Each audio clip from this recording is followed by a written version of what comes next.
Hello, my name is Marcus. I'm the compiler of a collection of therapy quotes entitled 1001 Windmills of the Mind, a collection of advanced self-help quotes taken from what's often called the psychodynamic or the psychoanalytic perspective, which long ago, as I understand it, was referred to by some as philosophical medicine or narrative medicine, for the love of narrative medicine. Very hopeful, very encouraging, that we can piece together and know what we couldn't know, so that we can feel what we couldn't have felt back then. That's called abreaction, where there's a belated release of your feelings linked to a belated understanding. But the belated understanding, the setup for it is you gotta explore with quotes, theories, ballpark approximations. You gotta be a detective and just look around with these theories. For example, the theory of repetition compulsion, that when there's trauma, we repeat in the present something symbolic of the past to know the past. We don't remember, so we repeat to remember. Freud's famous essay, Memory, Repeating, and Working Through, 1914. Okay, so the system is trying to heal, it's trying to get the needs met. The baby didn't get his needs met, huge pain, massive pain, stuck there. Basic Pavlovian classical conditioning. If he's going to feel and know himself, he remembers the pain, doesn't want that pain, so he freezes up. But the system seeks healing. The system is built in with nature. If it's wound trying to heal, how do we heal? So people try to repeat and recry for that love. So that's a huge conflict because of the pain involved, but we have the need. So we repeat it symbolically to know what happened, get the story, identify the story. That can lead to a belated release of the feelings. That's the abreaction scene in Inside Out 2, the film. The film of the year for 2024, Inside Out 2.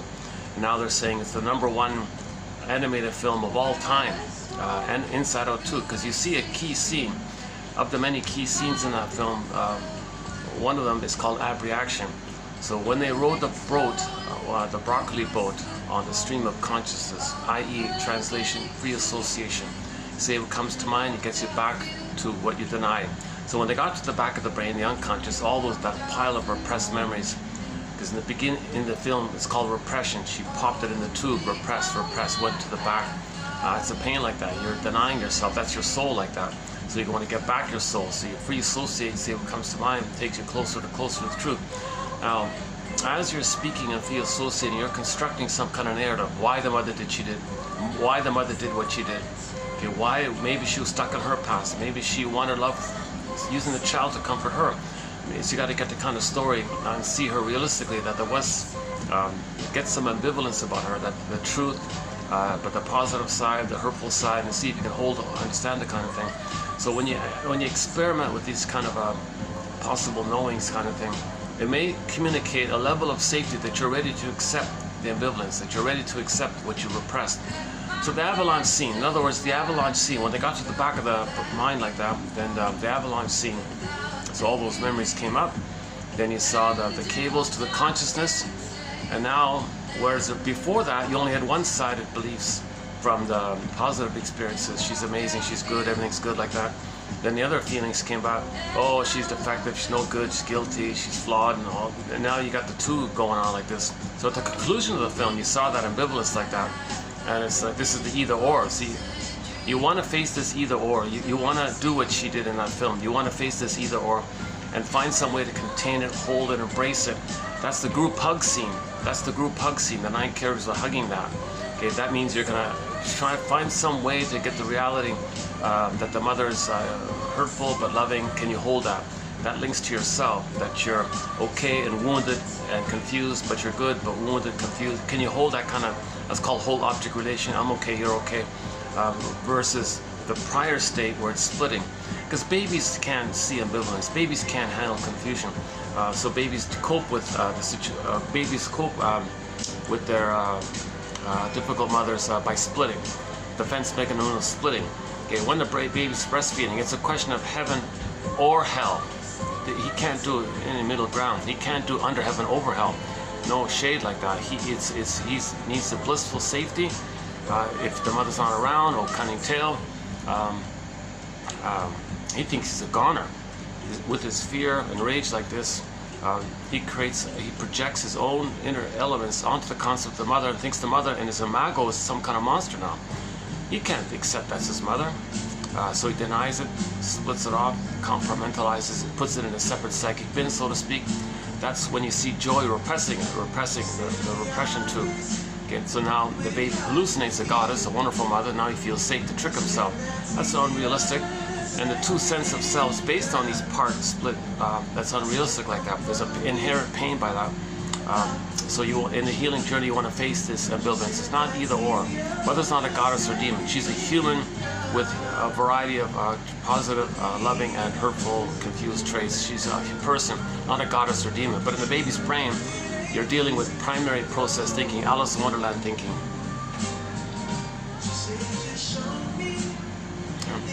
So the baby temporarily copes up the situation by what's called psychic splitting. Sees the mother's a monster and says to himself, no, that's not my mother. Actually, it more or less is his mother, but he just exaggerates it. No, you're right, the mother's not a monster. The mother's not a cyclops. The mother's not an alien, a devouring witch, a boar queen, a monster that wants to gobble them up. But these images are manifested by the baby's projected elements of rage and oral greed. And from the baby's own rage and oral greed, he sees the mother like that to buffer the pain of it all if he thinks the mother's like that. It's like he's blaming the mother all the time. It helps him. I'm not hungry, I'm not a rage, the mother is. So he blames and projects, so he creates an image like that to cope with the situation. Now he's dealing with this monster, so it comes at a huge cost. Okay, splits it off, hallucinates a goddess. This is unrealistic stuff. The jargon for this is the paranoid schizoid emotive experience and the paranoid schizoid position. Melanie Klein's theory about the two positions, the two main positions, the paranoid schizoid one, and when you graduate out of it, you go to the depressive one, where you're moving forward and healing like that with the ambivalence.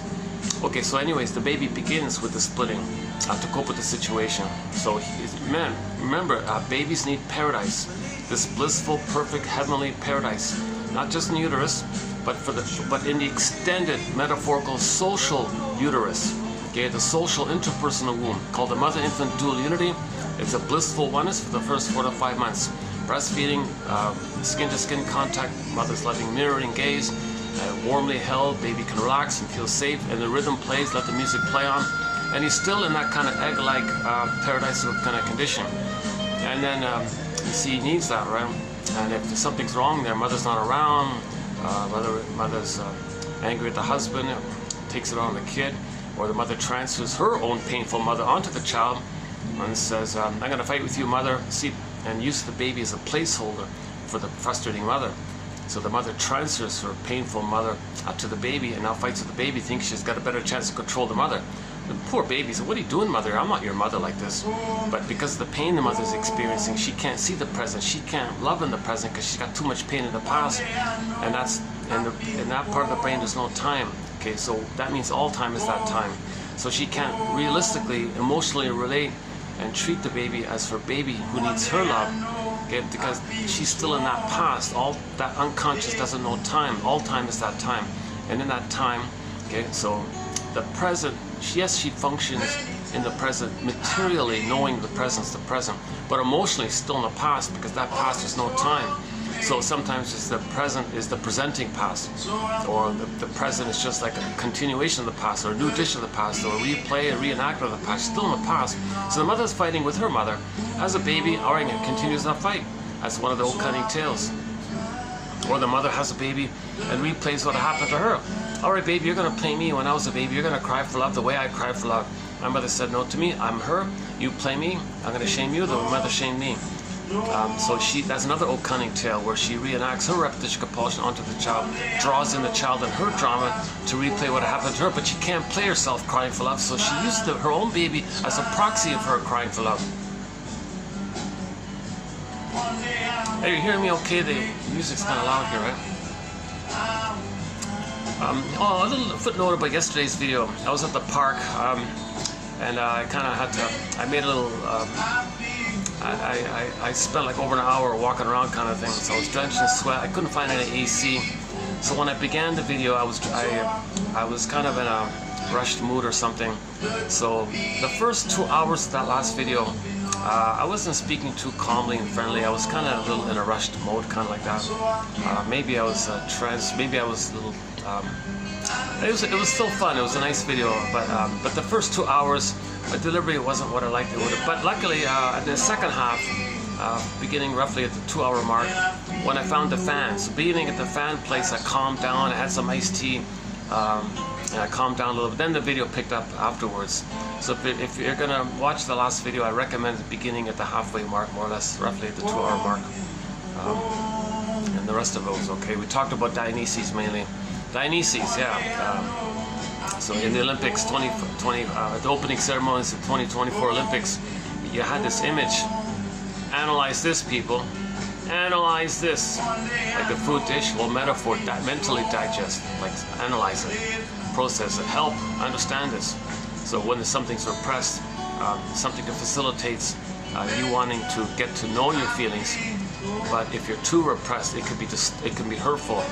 Anyways, this whole topic of Dionysus, we discussed it in the last video, and the next one I'll follow up on it as well. But today's video is mainly on ennui, a continuation of a new thread. So we just started 2 new threads here in our collection here. So we now have we just started 2 new threads simultaneously: Dionysus and ennui. On what?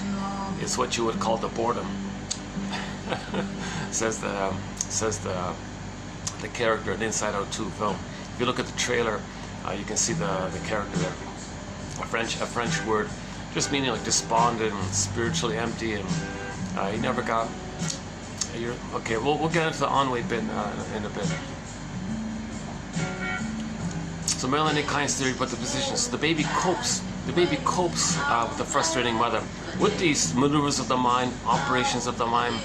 Okay, mental mechanisms called defense mechanisms. They're psychic defenses, because defense, he's in defensive mode. He's trying to protect himself from the abusive mother, and he's got to protect himself and be in defensive mode from his own brain, which thinks he's in such danger. But he can't handle all that cortisol.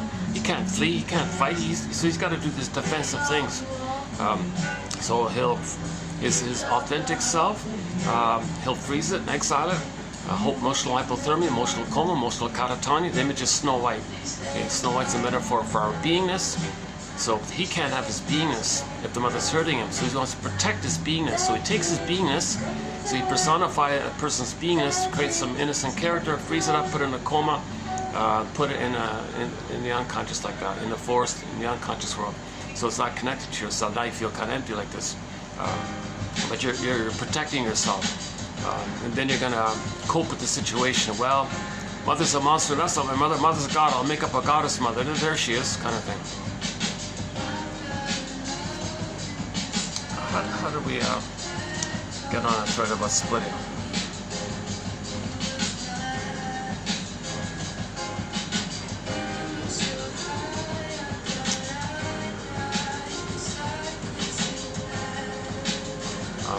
So the baby's trying to adapt, right? We all adapt. So the first world for the baby is the mother, right? The breast mother. How does he adapt? That's his whole world. That's his whole world for the baby. He can't go anywhere else, and all of his energy is to have a good relationship with his mother. His life force is all 100% focused on having a secure attachment with the mother. Okay. He doesn't want to be betrayed by his mother, failed by his mother, or be used in the mother's drama, or expects to redeem the mother or save the mother. That's a betrayal like this. So he's got to cope in a variety of ways like that. I'm trying to get back to the point where I started at the beginning of this video.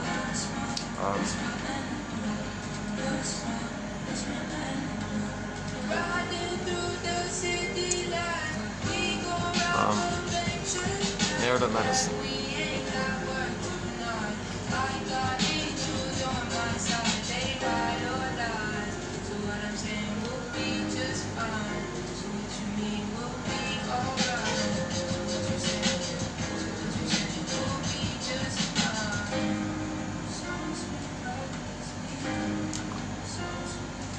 Yeah, that happens sometimes. I get carried away and I go off on a tangent. I want to go back to the main branch like that. Yeah. Well, speaking of trees, we saw some very nice trees yesterday. A wonderful thing about yesterday's video was I was so thrilled to see the neem tree, the neem, N as in Nancy, double E, M as in Mary. It's funny because a long time ago I saw toothpaste. It has neem in it. I gave it a try. I looked it up. Oh, it's got all these miracle medicinal kind of properties, and it does seem like there's something to it and all that. It's an ancient, like for thousands of years, people used neem or something. So there it was, the neem tree. It was very nice to see that. The mahogany tree was there. Of course, the banyan tree, a wonderful tree, the banyan tree. There was another hardwood tree there. Hold on a second. Another very nice tree was there. There were, yeah, I forgot already. There were a couple of very nice trees in that park. Ironically, it's like, you know, it was sort of like a bird watching park, but for me it was more like a tree watching park. A lot of great old nice trees like that. Hang on a second. What was it?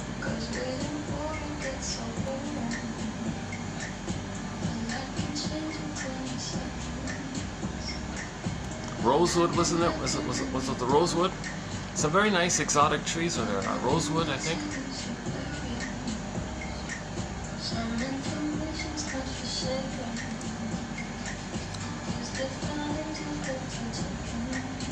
Okay, so we began two new threads to our collection here, the Dionysian one and the Ennui one. And so today we'll pick up with the Ennui one.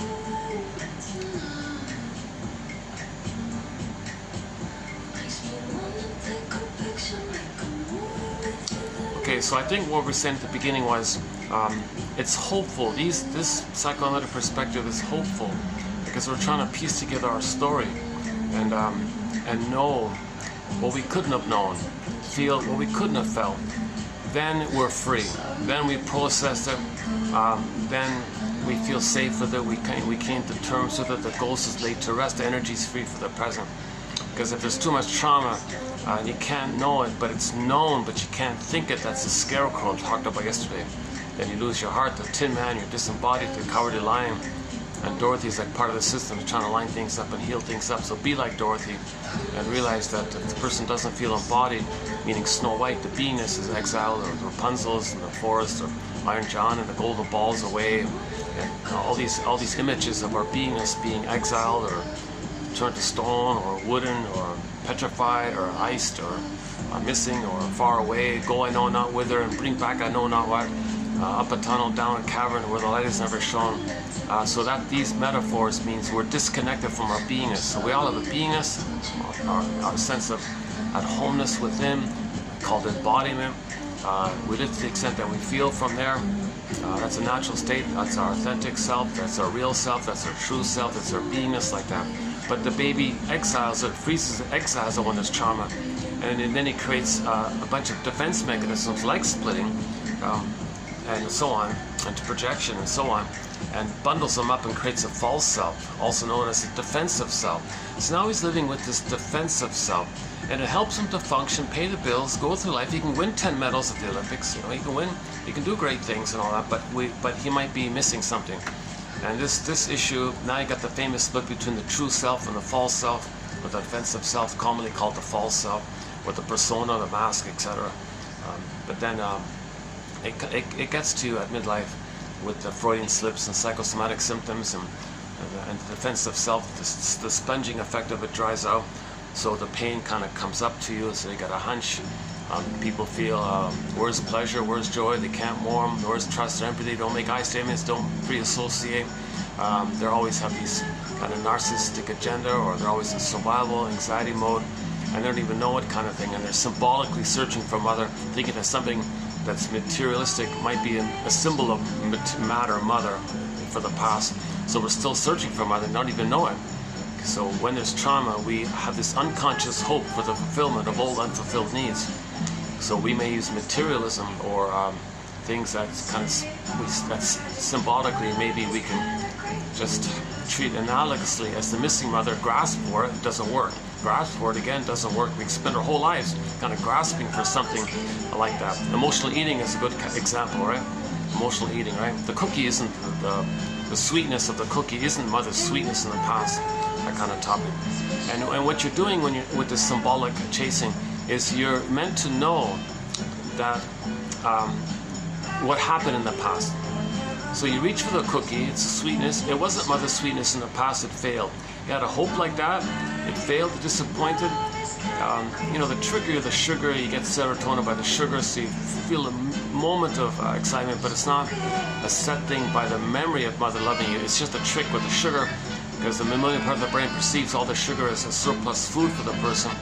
Then the mammalian part of the brain perceives that the person is safe by the surplus food. So from the safety point of view for that moment, the person gets serotonin because of the safety. Not the serotonin from being loved by the mother in the past, just the trick, like the synthetic thing. So you're disappointed. So you had a hope, disappointed, maybe angry again, then you do it again. And then, so when you do this kind of symbolic acting out, that pattern is meant for you to know and remember the story of what happened in the past. We recreate and repeat to know what happened in the past. So we're meant to observe our repetitive behavior as a symbolic, invisible communication from us to us about what happened in the past, so we can piece it together, identify the truth. Oh my God, I get it now. Oh my God, that's called forgiveness and understanding. Oh my God, and then you may get that avalanche scene. Inside Out 2, the avalanche scene. We want that release of that kind of feeling and get the fullness of ourselves, which as a baby we couldn't admit. We had to split it and deny it, but at midlife you got to get it back like that. For a full discussion of Inside Out 2, can I refer you to 2840? It's the world's only psychoanalytic interpretation of that film, Inside Out 2. I'm kind of excited about that. I looked around at other people's reviews, not even close. No one's getting it. I can't believe it. No one's, they're just rehashing the plot or something, or talking about some trivial thing. I think I saw one person mention the popping tooth being repression. I saw one person have a little bit on top, but then that was it. They couldn't finish it. Even the first film, no one offered a decent interpretation of Inside Out 2. The first film was very easy, very simple. Okay, the first film, 9 years ago, 2015, just 5 characters, 5 emotions. Okay, so joy and sadness are the main primary ones for the feeling self. Put a circle around them. Okay, the other 3, fear, anger, disgust, that's for the survival brain, the sensations of the survival brain. So when the feeling's all frozen, you go back to the survival brain, and that's more like sensations and visceral sensations versus the feelings. Now we want to live from the feeling place. Joy runs the console, okay? And joy can step aside to let sadness run the console when there's a loss. Although the joy for which you pray is 100 tears away, so you need sadness there as a primary feeling for the embodiment. But if that's all frozen up, if the beingness is frozen up and the golden ball, joy and sadness also like the golden ball, it's all frozen up, then you go back to the primitive brain, the crocodile brain. Yesterday we saw a crocodile. I saw a crocodile, like a baby one. Then that's the instinct of survival, and the main sensations are fear, anger, and disgust is mainly about distaste and dissmell, sometimes, and also shame for your identity, loss of your identity, and psychosomatic symptoms come from there. Anxiety comes from there. That these are like visceral things.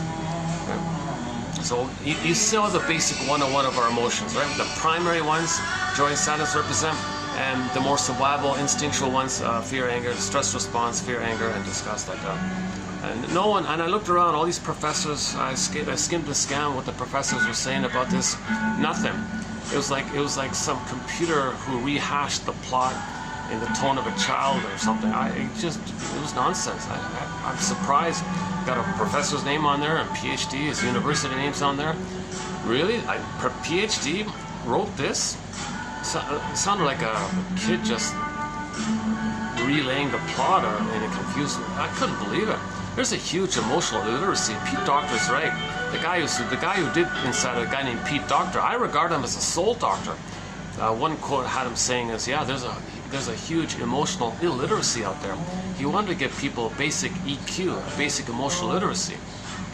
Okay, so again, the brain has 3 parts. The famous triune 3-part brain. The brain with 3 parts. Okay, the 3-in-1 brain. Okay, our brain has 3 parts. Okay, so the earliest primitive part is called the sensations or the survival brain. Okay, that part of the brain, the spine, the tip of the spine, the amygdala, that kind of system, that nervous system kind of system, you know, resembles a salamander. Some people call it the salamander brain. Whatever nickname you want to give that primitive part of the brain, the crocodile, the iguana, I'm calling it the iguana, the chameleon, you know, the gecko, those kind of creatures only have the instinct of survival and reproduction. So that part of the brain is kind of like that. It just thinks in those terms of survival. So the main emotion is anger, the console. Okay, the fear one, and then later is anxiety. The anxiety is like the old fears coming up, but the language is visceral, so anxiety is from there. Obviously, 99% of the anxiety comes from there. Okay, the triune brain, right? So the first part of the brain is that part of the brain that only cares about survival. It doesn't think about love and play and affection and tenderness and spontaneity and family. It doesn't think about, you know, playful things or joyful things. It's a part of a group just came in nearby. Hopefully they're not going to be too loud.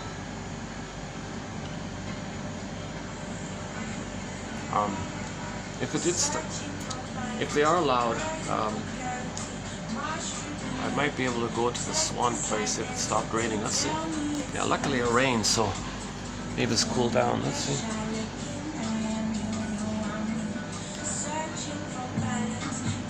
Let's look at the swimming pool there. Oh no, you can't tell from that now.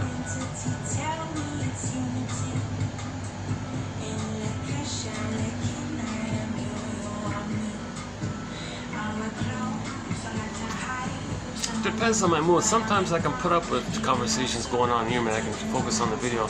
Sometimes my mind just veers like that.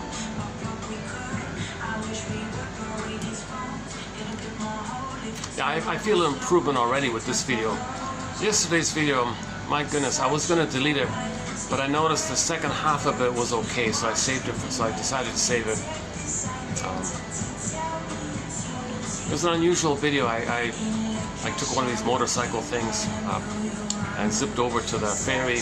You take a little boat across to the little island like that, and on that little island, in the middle of it, there's this little park kind of area where you can see some birds. So it's kind of nice like that. It wasn't too busy. I couldn't find AC, so I took a kind of a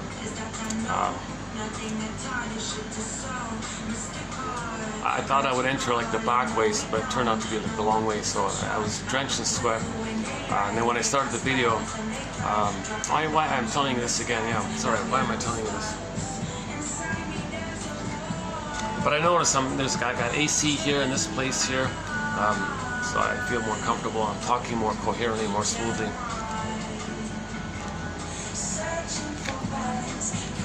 Searching for balance, she sings.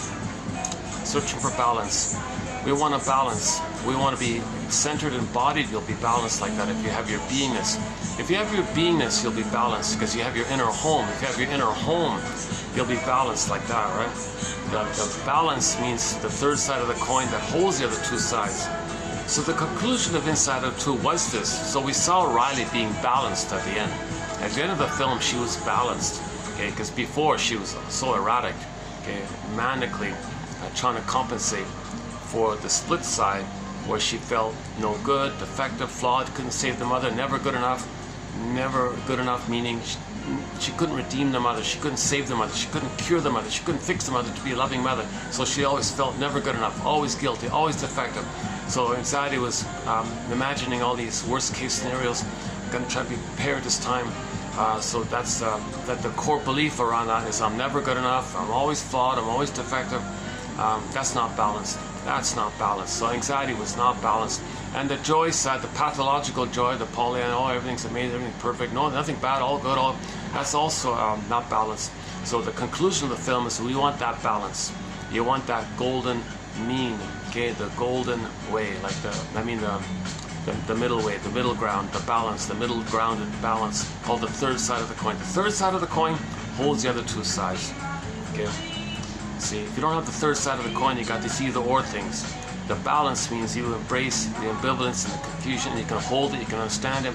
It's three-dimensional. You have empathy for self, you have empathy for others. You understand others because we're all members of the same homo-traumatized family, we're all the same, we're all traumatized, and we're just traumatized in our own unique little ways based on different little factors, but we're still from the same family, We all came, we're all from the one hominid that grew the cortex called Homo sapiens. We're all Homo sapiens. And the Homo sapiens came from the one hominid that grew the cortex, Homo protagonists. So we're all from that kind of realistic family like this. Let's be real here, right? Jen Elliott says we're all cousins, technically. To boot, we're all from Africa. We're all African cousins. We just some people lost the time. Okay, I won't go into that topic about the transition from global village to global pillage, which began 10,000 years ago due to the mismanagement of our discoveries and all the serotonin we got, and the babies were traumatized so that they would think that an image in their mind plundered them. They identify with the plunderer image and then plunder the planet the way the mother plundered them, and then hate the ones they plundered because they hate the mother for plundering them. And that's psychology needed to pillage and plunder. And all this was to get this extra little blip of serotonin. Then you always need more, and you always need more. So we're in this gobbling mode of destroying the planet for a quick buck. So we got to observe ourselves. So the storytellers came on the scene and said, hold the phone here. We're traumatized here.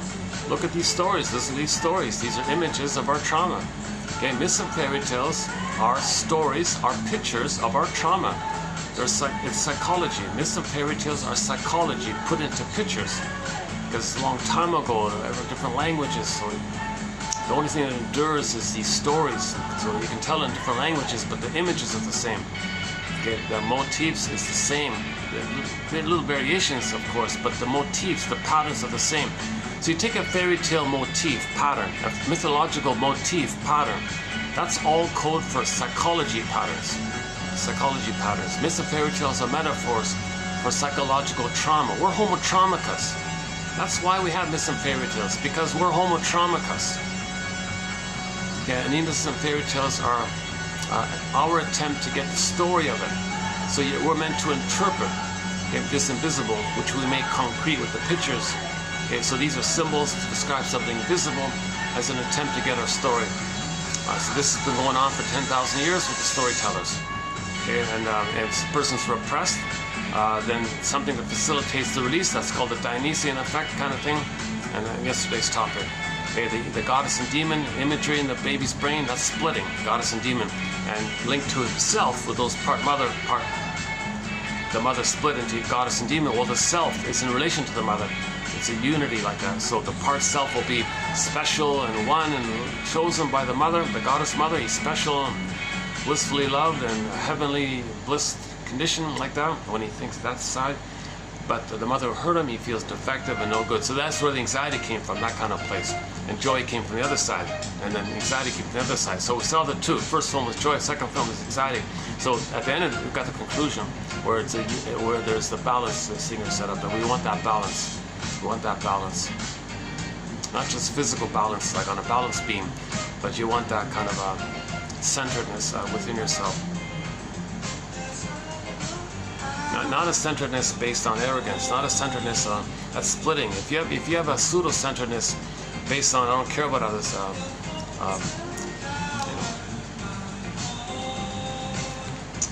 huge topic, yeah. So okay, but the gist of what I'm trying to say is from the beginning was, as I understand it, that these quotes, these 10,000 quotes, they make us ask questions like, gee, am I creating the same thing in my life again and again and again and again so that I can finally get it?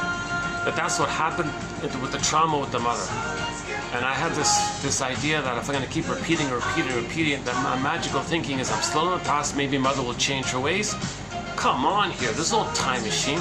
I'm not in the past, the present isn't the past. But the brain doesn't know time, so all time is that time. So this is part of the innate drive to get our story.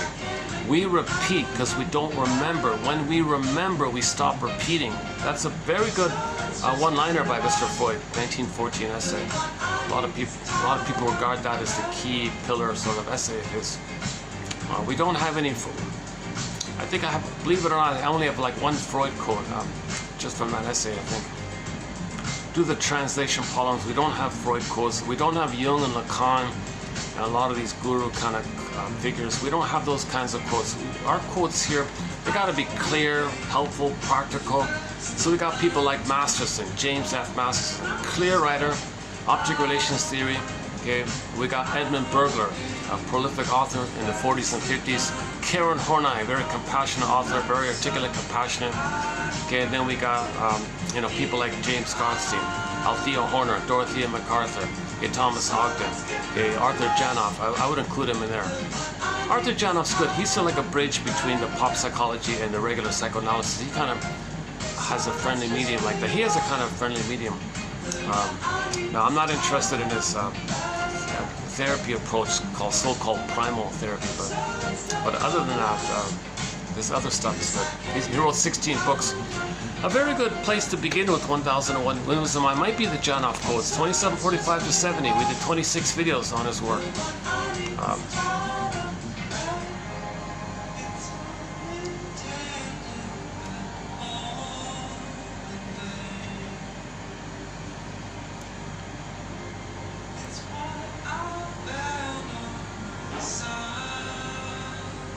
Hopefully I'm not bothering them. Well, they can... Maybe I should check it. No, I'm going to stay with it. Well, they can always sit further away, right? If I am bothering them, right? I'm at the corner here, so I can't go any further. Well, hopefully it's okay. Maybe that's why they have loud music to drown out everybody's conversations.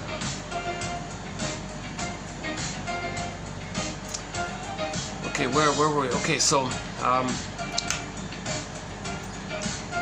these 62 threads that we have now, okay, one of them is like psychologically, psychoanalytically minded TV show and film quotes. That's a fun one. Go to Route, so for example, Route 66. Go to 25.99. You'll get the quotes there. The Fugitive, Drop That Diva, Happy Days, all kinds of shows. If there's a psychologically or psychoanalytically informed one, we'll include it. The most recent one was the Harry's Law show. Yeah, I talked about it yesterday a little bit. So that's a fun one. Another fun one is the self-help thread. So that's just soothe you for the time being. It's not about curing anything, but it does give you a chance to soothe something if you're upset in a moment. But the remaining 60 threads are the analytic idea about getting better, understanding the narrative medicine, to set it up that we may get dreams. Now, since we don't have a shrink, most people don't have access to a shrink, I don't either, obviously. I'd be on this late. So my disclaimer, I haven't been analyzed. I haven't at all. And, I'm not a doctor, professor, midwife, doula, nutritionist, gynecologist, shrink, PhD. I don't have master's, nothing like that. I have BA. That's about it, right? So I'm the compiler of the course. I'm trying to learn this perspective. Just keep that in mind. My disclaimer, I'm not a shrink like that. So Robert Bly is also not a shrink. And when he speaks to the audience, he says, "Dear audience, I'm going to give you my psychological interpretation of the fairy tale of fill in the blank, usually a Grimm's one. But what I'm going to tell you, 30% of it is wrong. It's up to you, dear audience, to figure out which 30% is wrong." So likewise, what you're hearing in this video, 30% is wrong. Hopefully it's not too much more than that, but I don't even know which 30%. That's the point. There's no magic answer here. Each person is prompted to be their own detective. Okay? Each person has to be their own consciousness raising. Each person has to weave their own basket. Okay, you have to weave your own basket. So these are just little ideas to help one maybe weave their own basket. I don't know. Each person's got to do that for themselves, kind of thing. So psychoanalysis looks for a basket. Okay. So we've got to weave this basket. Okay, again, psychoanalysis looks for an egg in a basket that's missing. We weave the basket, then the egg will naturally appear. Just like a bird weaves a nest, then there'll be an egg. Some ideas. First you buy a catcher's mitt, then you can catch the ball barreling down the home plate in Major League Baseball. Right? So first things first. Do bit by bit kind of thing. So that's Robert Bly's advice, to read psychoanalysis every day for 10 minutes, and that's good enough. Just 10 minutes. Just 10 minutes. So you read 10 minutes worth like this and pluck out one quote, and maybe make a note about why you chose it or something, and that's good enough kind of thing. And it might lead to a dream, so you're respecting the natural process. and then you wake up in the morning, you got a dream. Well, that's a message from your unconscious to you. Hermes flew across with a message from your unconscious to you, from you to you. Okay. So you're meant to read that letter because it's from you to you. Okay. So if you wake up and you remember something, okay, that's the message. That's what it's like in your soul. That's the pattern. That's your psychic structure, your wish fantasies, the pattern you're repeating over and over again. The needs you didn't get met, what you're struggling with. So it's coming to your attention like that. If you want to make it conscious, okay, then you take that dream sequence and you say to yourself, what's this thing that I just dreamt? What I just dreamt? What does it remind me of? And just say more about it. Then it'll unpack. So you're making the unconscious conscious. That's the journey to make the unconscious conscious. So we live in these two worlds: the unconscious world, the dream world, like that, fairy tale, and then you're conscious, like that. So that's good enough. You don't need to like push up too much prematurely. You might be overwhelmed. It's not going to help. It just go back down. Like, you're getting already material to your consciousness every morning when you wake up, or just in your daily life when you observe some kind of pattern. Why'd you say that? Just you're getting material all the time. You don't need to forcefully dredge up because it's too much. If you can't interpret your morning dream, or you can't reflect on your day, what's the point of forcing more material up? And that's what these quacks did. That's what these scammers did, like Mr. Groff and even Janoff, I think, to a degree, and anybody who advertises a weekend workshop where they can, induce you to hallucinate and bring up stuff. That kind of. It's dramatic, right? People are seduced. It's so dramatic like that. Am I healing? Oh yes, if you can bring up the chemistry of the time when you were in the uterus, it was safe there. You were happy in a hole there. So when you bring it up, maybe you can heal. This kind of stuff's nonsense. So this is nonsense. You gotta build the basket. Then the feelings come up like that. If you don't have a basket, you dredge up unknown feelings from the past. You have no basket to contain it. It'll just go back down again. And if you bring up too much, it'll fly out and you'll project. You'll be paranoidish. You'll think it's outside. And you'll think there's aliens out there. No, the alien means you had an image in your mind of your own rage around the mother hurting you. Because the mother hurting the baby, that's an alien thing for the baby. It's out of the baby's world for his own mother to hurt him. It's way out of his world, way out of his expectation that the mother that he expects to be there to love him and trust, and suddenly she hurts him. So that's kind of like an alien, kind of strange kind of thing like that, painful, confusing thing like that. So his imagery may create some kind of frightening, dangerous entity, like an alien, like the guy with the horns, like some scary entity, like the Cyclops, like the Boar Queen, like the witch who wants to eat him. Because this motif can take thousands of forms, including alien. So later on, when people say, "Oh yeah, there's aliens out there," okay, that's code for the image you created when you were traumatized. The moment you hear someone say there are aliens out there, click.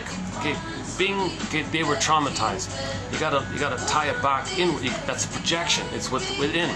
See, when people talk about aliens, that's code. That's their attempt. That's the psyche's attempt to make them know that they created an alien image in their mind because when they were a baby, it was alien for them. It was an alien thing to happen. It was out of this world, for that to happen. So he had this confusing, scary image like that. Okay, now you're trying to know that. So the way you know it, when something's repressed and unknown to you, you may project it and say it's out like that. That's a mirror, and you see that it's within. So projection is the means of bringing repressed material to your consciousness. Projection is the means of bringing repressed material to consciousness. Laughlin calls it a mirror defense. So you attribute it outwardly like that. Okay, that's kind of like the famous projector image, right? You got a projector inside. Well, you're the projectionist. The projection mechanism is yours. Okay, you're the projectionist. The film, the contents of your unconscious, that film is in you. It's all, but you don't know it. But it's projected onto a screen outwardly, and you see it's on the screen. Oh, there it is on the screen. No, it's a screen. It's not true. You projected it to know that it's within. That's part of our getting to know our story, to own your projections. But that's your soul. That's your damaged soul, that wants your acceptance. It's looking for home. Your own soul is looking for you, so you can be housed at home within like that. You're looking to be whole and healed. healing and wholeness. If you have so much, if you're so much trauma like that, that's your authentic self. And you say others are like that, you're not owning your soul, so you feel empty like that. But if you accept and digest, yesterday the image was the rampions. Yeah, I remember the guy, the truck guy was passing by selling something. I was just pretending, oh, he's selling rampions. So in the fairy tale Rapunzel, right? You got the two houses and the bridge between the neighbors. The neighbor has a wall there, the regular house and the witch's garden, the witch, scary witch like that. Metaphor. You have the conscious and the unconscious. Yeah. So in the unconscious, in the witch's garden, you got these rampions, radishes in the ground, like under the ground, dark, but material, important material. So from the conscious side house, the guy hopped over the fence, pulled up, they look like carrots, white carrots, but the radishes that resemble carrots in the ground. He pulled up the rampions, in German it's called Rapunzel. So he pulled up the Rapunzels, the rampions, hopped over the fence, okay, and then the lady had to, then the image is the person integrates and accepts and reclaims and makes it part back to them, because it was theirs. They lost it in there. They want to get it back. So hopped over the fence, pulled up the rampions, coming back over the conscious side, integrate, digest, analyze, accept, own, make it yours. So the image was she was eating the rampions and she was hungry for this. That's her soul. So she was hungry. The rampions were her lost, denied soul. So she's accepting back the soul. Interesting image like that. So he would cop over like back and forth, make the unconscious conscious, right? And then in one version, that house had this hunger like that. So they went over and pulled it back like that.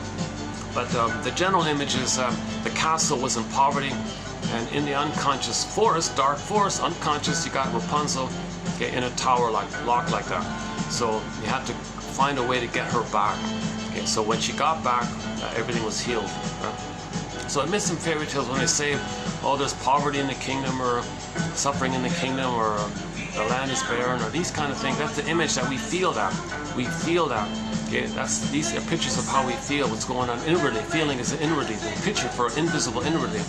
Okay, so then that's because the soul, Rapunzel, is in the unconscious, forest, unconscious, dark, dangerous, unknown, witch's garden, okay, mysterious kind of scary place. I've never been there kind of thing. Okay, so when the fellow went into that forest, had a sense of her and said, okay, come with me. Okay, we're together, and we gotta. They had a little journey to get back, so finally they came back, and the land was okay, the castle was okay, everything was safe.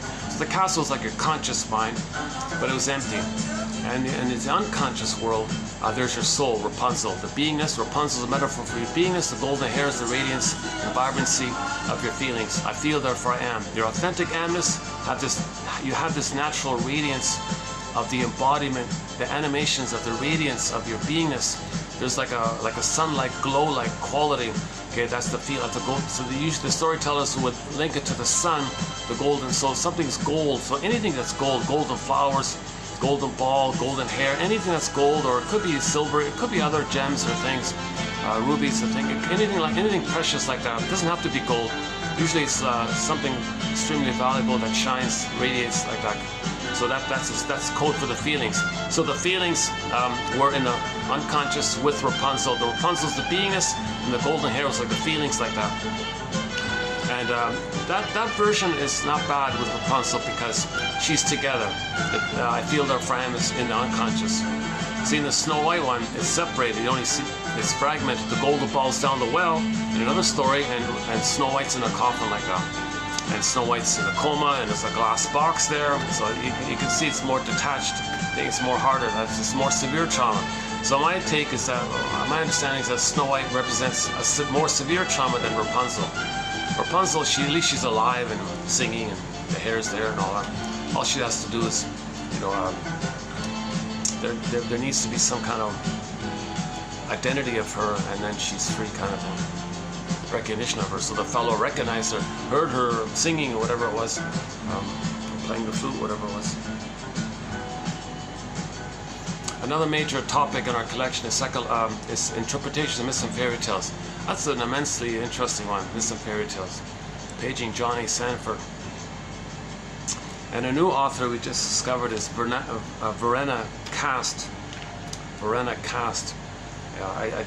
So I discussed her yesterday for the first time, and in 2 videos coming up, I'll redo that one by miscast. She's not like a regular shrink. She's one of these Jungian types because she's in Switzerland, so she went to the Mr. Jung's Institute. But anyway, she writes clearly, so she's not too bad in that area. Her book is called, what is it called? Hope and Joy or something. Enthusiasm, Joy, Hope, something like that. So it did get, her book did get translated into English, and it was okay. So that's a new author we found that provides psychological interpretation of mystic fairy tales, which is sort of what the Jungian community tries to do. They're lost with the jargon, made-up jargon. He's a huge red herring. At the same time, he's appealing because he is addressing the issue, you know. So luckily, it's not so much Mr. Jung, it's the followers that made a huge contribution, like John A. Sanford, Brenna Cast, you know, Miriam Woodman, Robert Bly, and Alan Chinnan, and all these other characters. This one, Friends, a little bit as well, you know.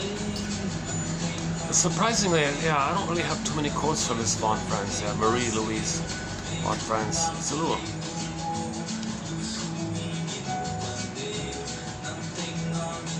I can't fully follow her, type of truth. I can't quite follow her. She's protecting, she's very guarded herself, she's very guarded in her writing. At the same time, she's trying to say something. Sometimes she's blunt.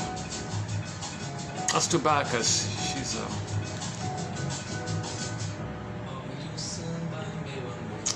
spent her whole life in Switzerland studying myths and fairy tales.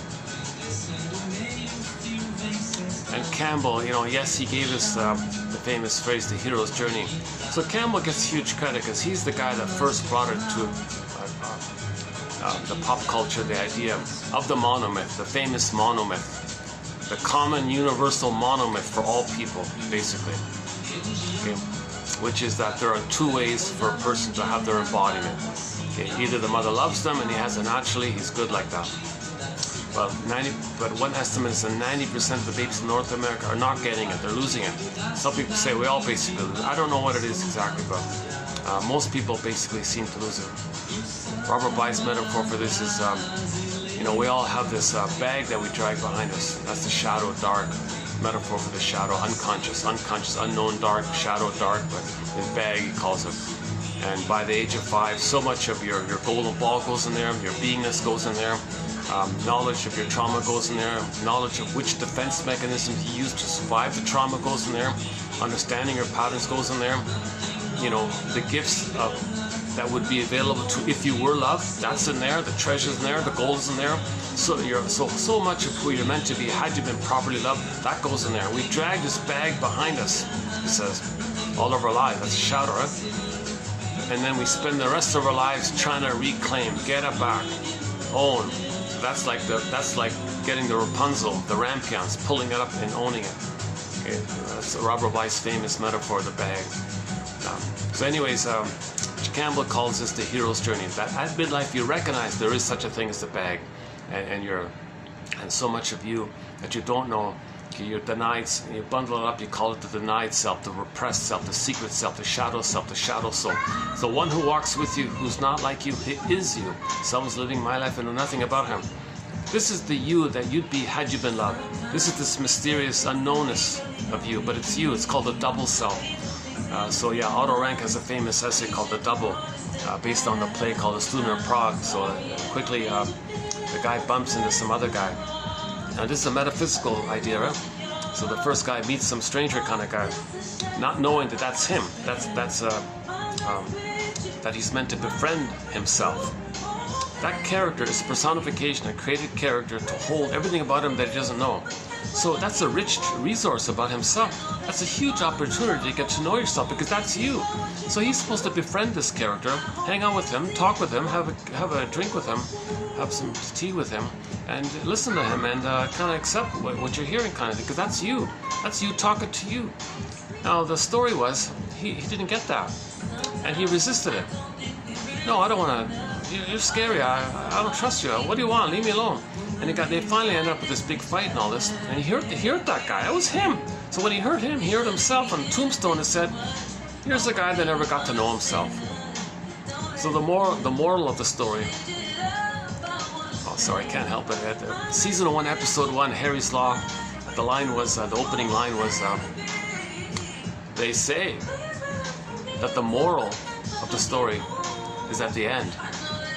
Oh no, it's at the beginning. You only get it at the end. So it was there at the beginning, but he didn't get it at the beginning. He didn't get it at the end even. So he never even got the moral of the story. So that's the whole teaching parable. That the viewer of the story, the reader of the story, they made it into a silent film in the 20s. So the guy who did this is like a therapist, teaching the reader, look, you got to get to know yourself, befriend this person. And see, he didn't. Look what happened to him. Come on, people, you have an unknown self. It's trying to reach your consciousness. Befriend yourself, befriend the stranger within, befriend this double self. So this is called the double motif, right? So Phantom of the Opera, right? The singer goes to the basement, unconscious, scary dude, not a separate outer character. Personification, a metaphysical, science fiction, imagined personification of something that represents her trauma, her pain, her rage, her knowledge, so her wisdom, her identity. Like so much of her is there. He's a lot of her. So she befriended the Phantom dude and accepted it. Listened to him. So she integrated and accepted it. When it came up to the stage, was a better singer because she was more embodied, made more sense. So that's why she was a better singer. Okay, a film called That Uncertain Feeling.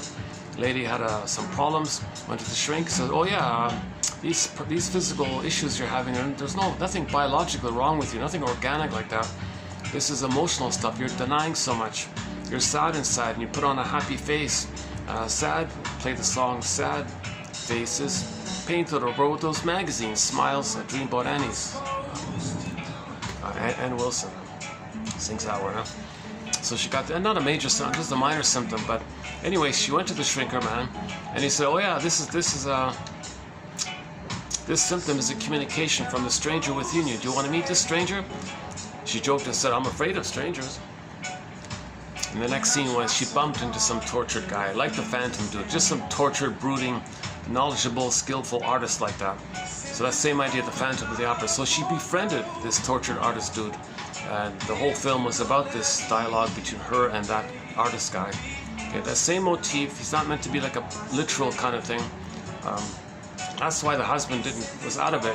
It wasn't real like that. So she's getting to know herself. So the whole film was getting to know this character. And sure enough, as she learned from him, and he taught her, and she saw herself that he is her. She admitted it at the end of the film. Her symptom went away. Then the husband came back and everything was okay. So she was healthy, her relationship improved, and the artist guy wasn't real. It was just a poofs away kind of thing.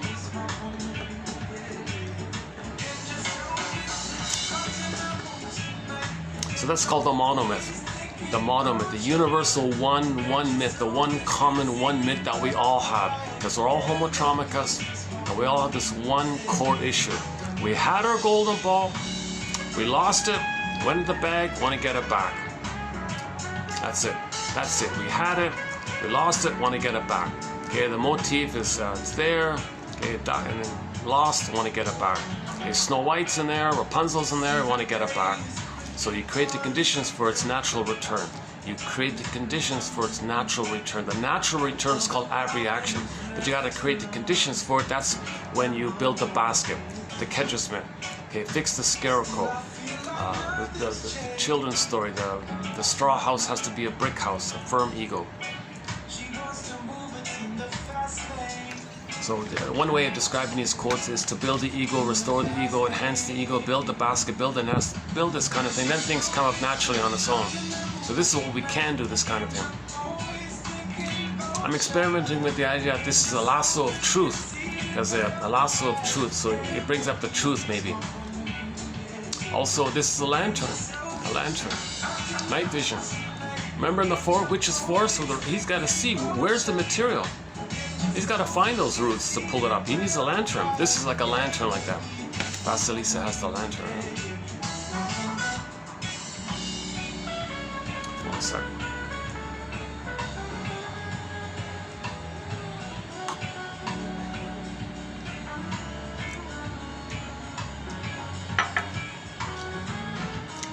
Yeah, I'm definitely going to go back to the park. That was kind of fun.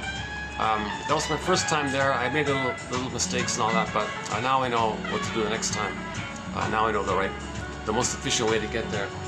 So I'll bring more ice packs, and I'll hang out with the trees more. I'll do some videos in front of the nice trees. Oh my God, that's a thought. I could do a whole video with the banyan tree in the background. Maybe, yeah. That's at the entrance, right? That tree. Well, let's see. They had a bird watching tower, but people are always up there, so you can't do it there. But there was this nice boardwalk, very nice, cute little cozy boardwalk on the water like that. That's kind of nice too. Nice little park, very nice. My surprise was a nice little park, right in the middle of a busy metropolis city. Interesting. Like this little place here, you find these nice little gems. Like, I didn't know this existed. You know, I just, what's that up there? Let me check the second, it's on the 3rd floor. What's that? There's no real strong advertisement for it. So I just found this a little while ago. Usually it's busy. I'd say that my odds are 1 in 5 it'll be available. Like, I'll come here, there's people, I go somewhere else kind of thing, but nice little place like this, yeah. Yeah, I thought about it after. It's funny, I was saying to myself when I did that video yesterday, I bet you this is going to bring up a dream. Something's going to come up here. Most of it's asphalt, but there was a part of the trail that was muddy, right? So I walked a bit on it. I had a funny feeling. I don't know what it is. Some kind of dream's going to come up here. I don't know what it was. Sure enough, I had a dream of my car getting stuck in the mud. And I was worried about, can I pull it out? So I had some old fear a long time ago of the wheels getting trapped in the mud or something. And I had this little panic or something. Everything was okay and all that, but I don't think I fully processed it or admitted it or something. I brushed it off kind of thing. So sure enough, decades later, I see some muddy trails like that, and I sense something. This reminds me of something. Sure enough, I got a dream of my car wheeling in the mud, and but interesting, in the dream, I pushed the car out of it, so I was okay. I was able to deal with it like that. And then the second sequence was all these people passing by. I couldn't. I thought, what's that about? Okay, well that's kind of like that's kind of like sometimes you walk on the sidewalks, the narrow sidewalks, a lot of crowded. Sometimes you gotta dodge around. I felt like I couldn't move because all these cars are going. I thought that kind of reminds me of what I'm having currently sometimes, because you gotta bend and twist, and all these people going by. Some of the sidewalks are kind of narrow. So yeah, it's funny, and brought it together. So feelings. So when you wake up in the morning, what you're not fully feeling in the day can be replayed so you can more fully feel it. So it brings it to your attention like that. So dreams are not just about fantasy wish fulfillment, meeting your needs in fantasy wishes, wish fulfillment in the dream scenario, and you met your needs. Those are interesting because it tells you your psychic structure. Like it tells you your psychic structure like that. It can just be like trying to feel what you couldn't have felt, trying to admit what you never could have admitted, And then the positive thing was I did solve that issue decades ago where I got out of the mud. And then the new thing comes up, my little frustration of trying to walk on the sidewalk, this little annoyance like that. So that kind of presented itself. So in the dream sequences, sometimes each following sequence brings up more. Like the first sequence leads to a safety to bring up more material. See, the nature in the healing thing, as you're safe, more comes up to you.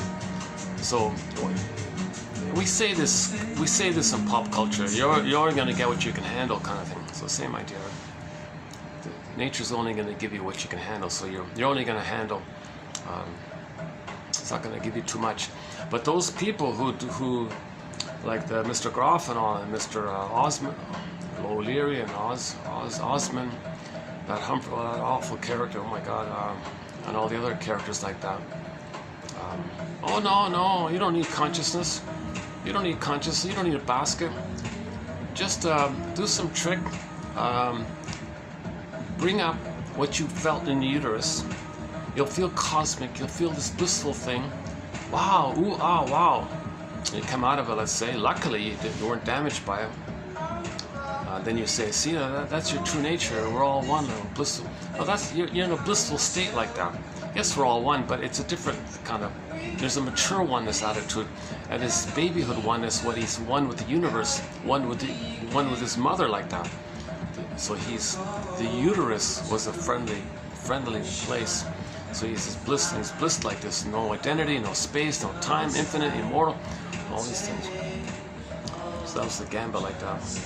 Now the only time that stuff's okay is when a very experienced shaman with thousands of years of ritual procedure that was developed thousands of years, and the community could heal a traumatized member of the group, and they would enact a whole fairy tale thing and reenact a traumatic scene, so the safety of the container, he could feel and have the release, by the safety of the container could release it. That's all gone. We don't have that. Well, that's completely all gone. And someone said, well, who cares, so what's gone? Well, we can take the herb for that. Okay, no, that's you gotta have the context for that. If you don't have the context, a lot of people are going to be damaged by it, and sure enough, a lot of people are damaged by it. Only the rare, like the most advanced shrink, back then it was the shaman, can understand all that. It's not meant to be just freely like that.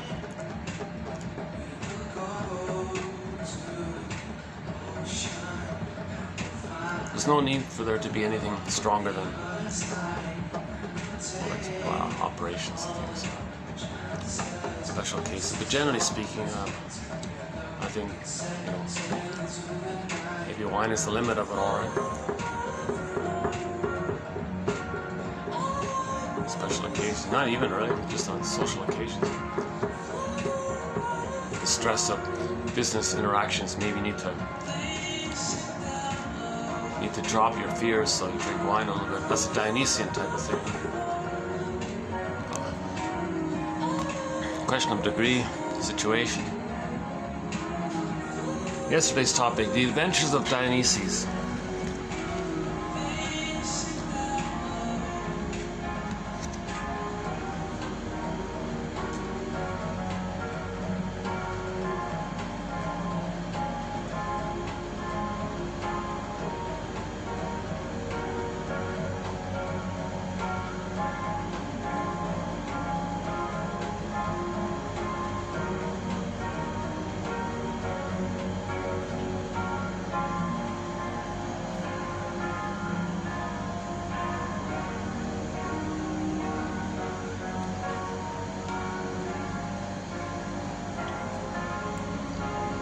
I don't think I'll run through the usual core introductory points that I usually do in most videos.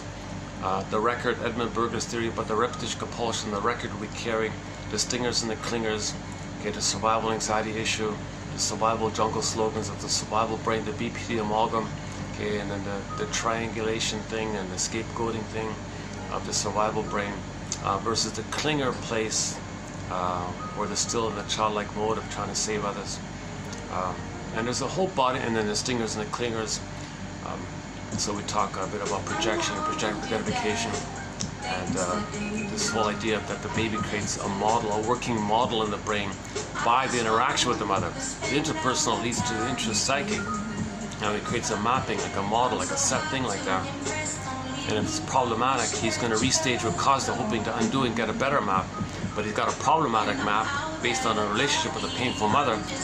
He wants to redo it. So he recreates the interaction that caused that problem, still with that problem, but at least he knows what happened in the past. Back to repetition compulsion. Our lead author is Paul Libby Russell, 2119. Start there, 2119, and following that for about 10 videos. He wrote very clearly about it. I felt a real, I remember that time struggling with repetition compulsion, and I came across his essays on the topic. No books, just a few essays, but boy, they're great essays. They're excellent essays. Paul Libby Russell starts at 2119.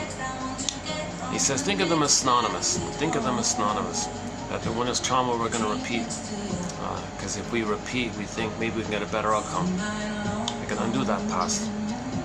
Doesn't make sense because there is time. It did happen. You can't, but that brain doesn't know time, just like geckos don't know time.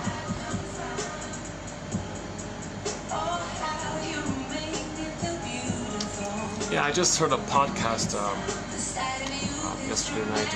What was it? About Barry Vogel as a host of a show called Radio Curious. He did a replay of his interview with someone who trains animals and all this.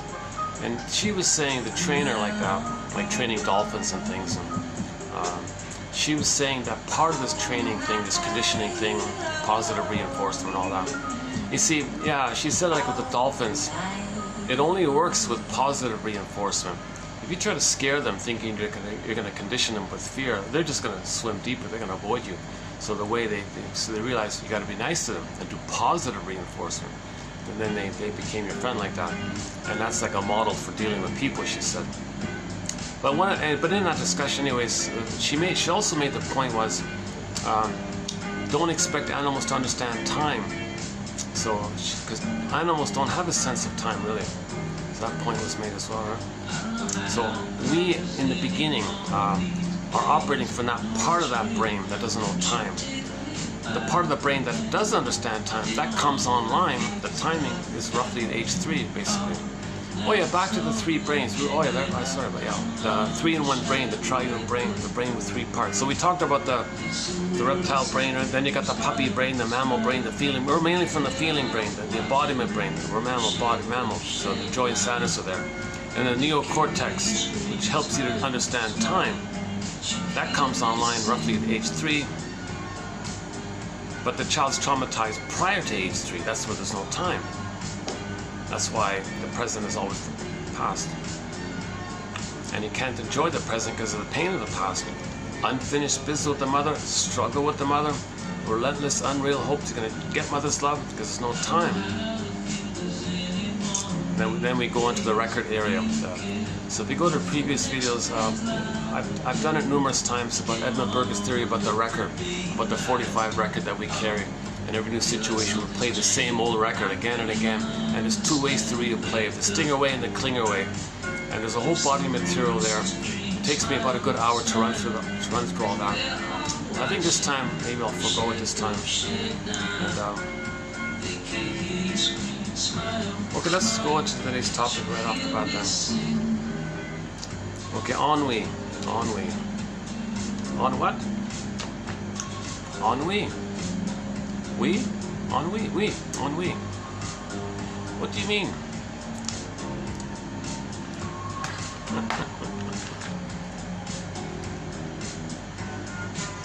Weariness of the soul. Indifference. Apathy. It's deeper than boredom. It's much deeper than boredom. Okay, so just back to Inside Out 2 for a minute. So in the sequel, Inside Out 2, the original 5 characters from the first film were all repressed. So to account for fear of being repressed, you had anxiety at the console. And anxiety was saying, okay, well, anxiety is fear, but you don't remember of what? Of the past. So you're going to be triggered of the old fears in the past. But this time, you're going to be more prepared. That's called anxiety. You're going to be more prepared. Because the baby was passive. He wasn't prepared. Overwhelmed like that. Now, the mother was the world. Now, living in this world, you're going to be reminded of the model world. So you're always triggered. So you're always anxious. So you're going to always be prepared. So in the trailer, you can see anxiety's line there. I prepare for the future, meaning in the future, she's going to be reminded of the past which she forgot. That's what she means. Yeah. So anxiety is the console for fear underneath, right? They showed a cameo seed of nostalgia for sadness in the console. So nostalgia would be, you can't feel sad, so as a defense against the pain of not feeling sad because your identity is lost, you need sadness to mourn. But if there's a loss, you don't have sadness, you may do nostalgia. Oh, think back in the past where you had a dream but it wasn't met, but what if it were met? Blot out the reality, imagine that it was met, and dwell in this timeless place of the fantasy of your dream being met in the past. If only that had happened, if that had happened, oh wow, wow, and good old times, but you amp it up. It's not just the good old times, it's way more exaggerated, and you imagine the good old times being like the perfect good old times, you call it the good old times, but you're distorting it because you're ignoring the reality of what happened like that. Some truth to it, but you amp it up. The truth you amp up, and the other truth, the painful truth, you blot out, kind of thing. That creates an opportunity to create some kind of dwelling phenomena where you're in a state of timelessness. Now that's code for it, because that fantasy is code for it, the wish to have that blissful oneness. You didn't get that blissful oneness with the mother. Now so that means, as a defense against the pain of losses and life and growing up and mortality and whatever you're dealing with, making a decision, the pain around growing up, then to avoid the pain, just go back in the past to something timeless. Make it up, dwell in this timeless fantasy. So that's what nostalgia is for, right? Okay, so anxiety at the console for fear in the unconscious. Nostalgia at the console for sadness in the unconscious. Now, joy is in the unconscious. So we have ennui. Okay, now if joy is at the conscious, you don't feel bored. But if joy is repressed, you're going to feel bored. That's called ennui. So ennui means boredom, but it's a deeper issue. Anger's in the unconscious, so you got the envy character, hatred of the good. But the envy character in that film, they didn't show you the full-blown envy. And she's only 13 or something, or whatever, 15, sorry, whatever it was. So it's just this, the first stage of envy, the initial point. I really yearn that, I really want that, oh, I really want it. So she craved in a desirous, an immensely desirous way, ooh, I wish I had that. She's not going to get it, then she'll hate it. So envy means hatred of the good. But before she gets to hatred of the good, she got to realize that it was good, but she couldn't get it, so she hates it. This whole issue of envy. They don't really show envy in that film as directly hating goodness. They only show in the earlier stage of being a kid like that. So, anyways, envy and anger are linked like that. So you got the paired up things, right? Okay, so the pair of anxiety, fear is a pair. Okay, nostalgia, sadness is a pair. Ennui and joy is a pair. Envy and anger is a pair. And the other one is shame is in the downstairs, and you got on the upstairs the conscious embarrassment. That's like a physiological response to when you're reminded of feeling rejected. So if something reminds you of mother rejecting you, you might feel embarrassed. So again, 2840 for a fuller discussion on these points, on these pairings. So let's just focus, narrow in a little bit on the ennui one.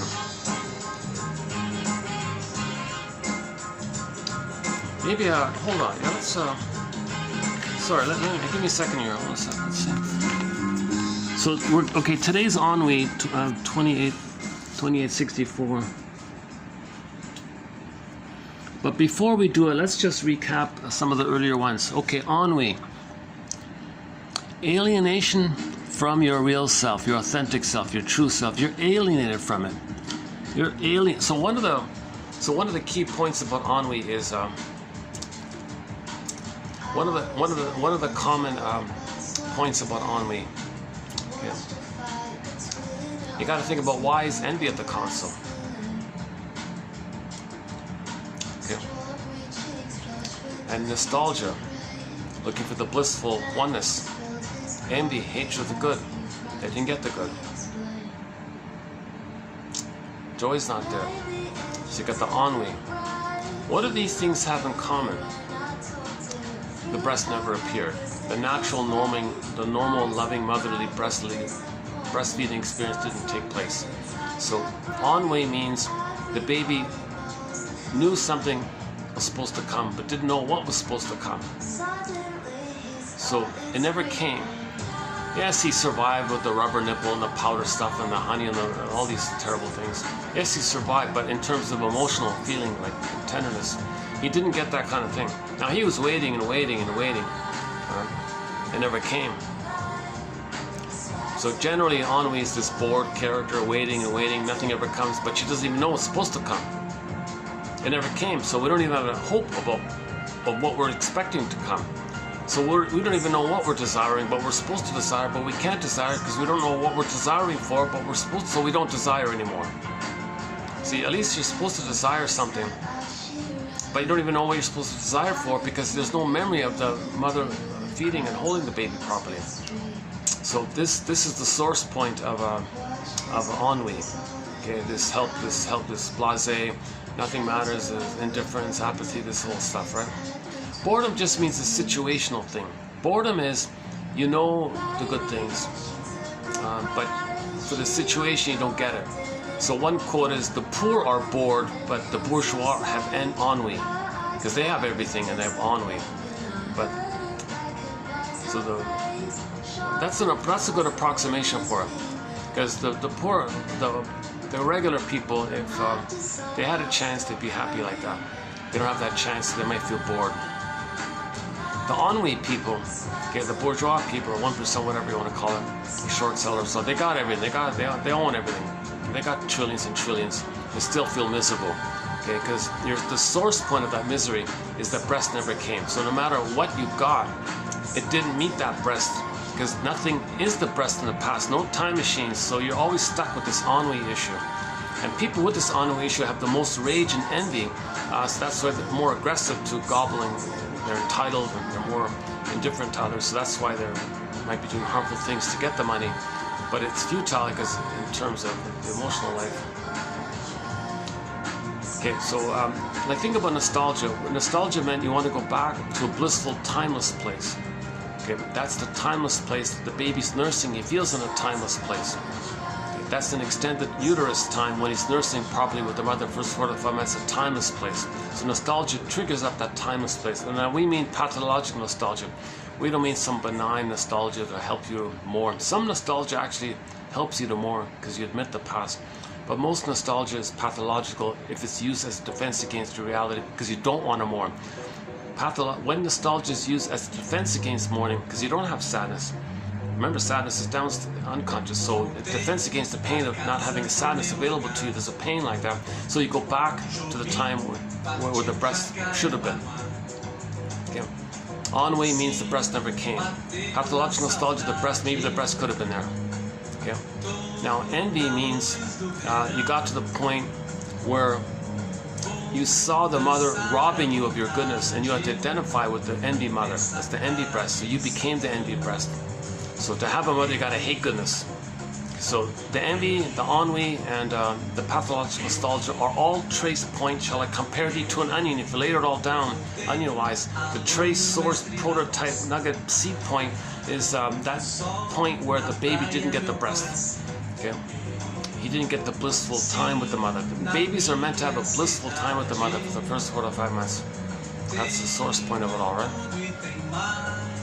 And there's, of course, the immense fear around them.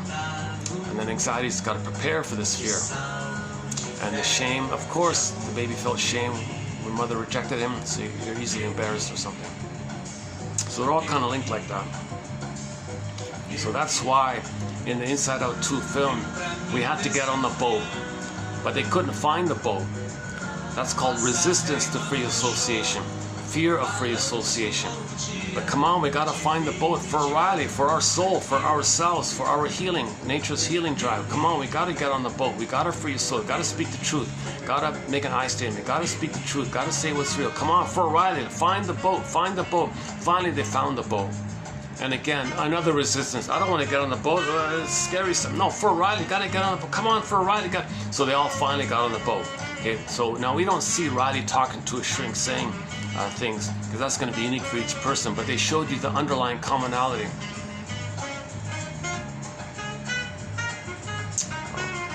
So a little distracted by something in front of me. Hold on a second. Give me a second here. Meanwhile, let's check out the weather. Yeah, it's raining. Yeah, it's fully raining. Yeah, the guy's got the umbrella. I see an umbrella. Even the pool underneath there's, I can see it raining even there.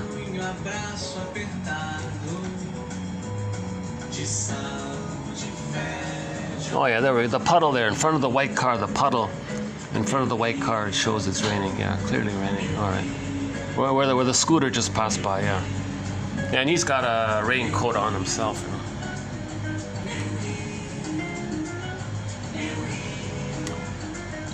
All right, good call today, Marcus. So good choice to come.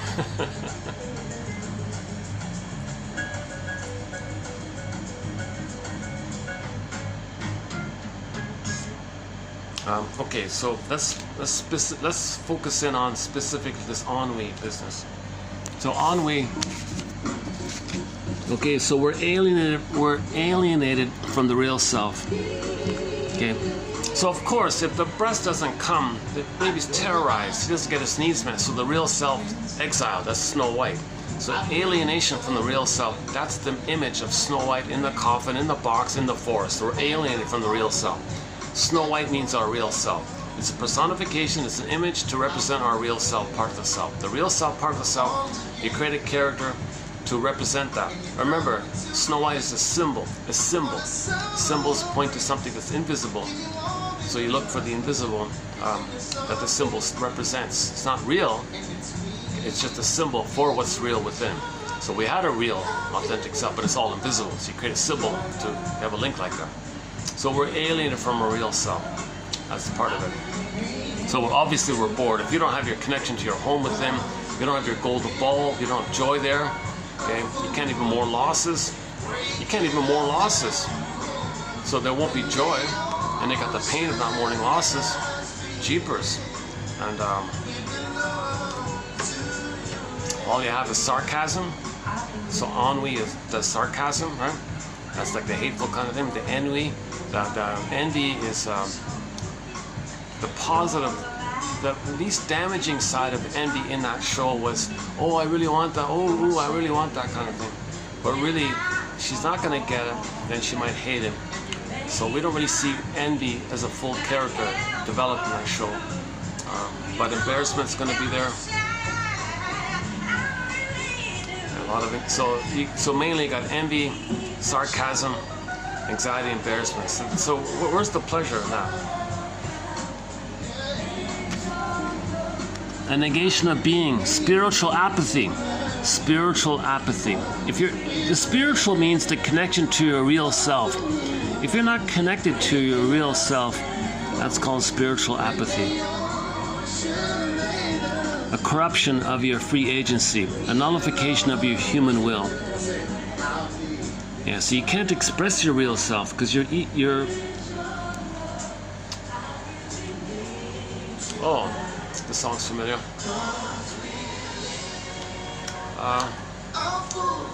Is this the Bee Gees? Oh, this is the Bee Gees, right? A cover of the Bee Gees song, right? How deep is your love? Okay. But this may or may get copyright. I don't know. This is a cover of it. So if you notice any skips in this video or any video, it's because the film picked up some copyrighted music and it had to be trimmed out. And then sometimes they let you trim out just the music part and the talking is preserved. Sometimes now you got to trim out the whole thing, including your talking, because it blended in with the music and they can't separate it out.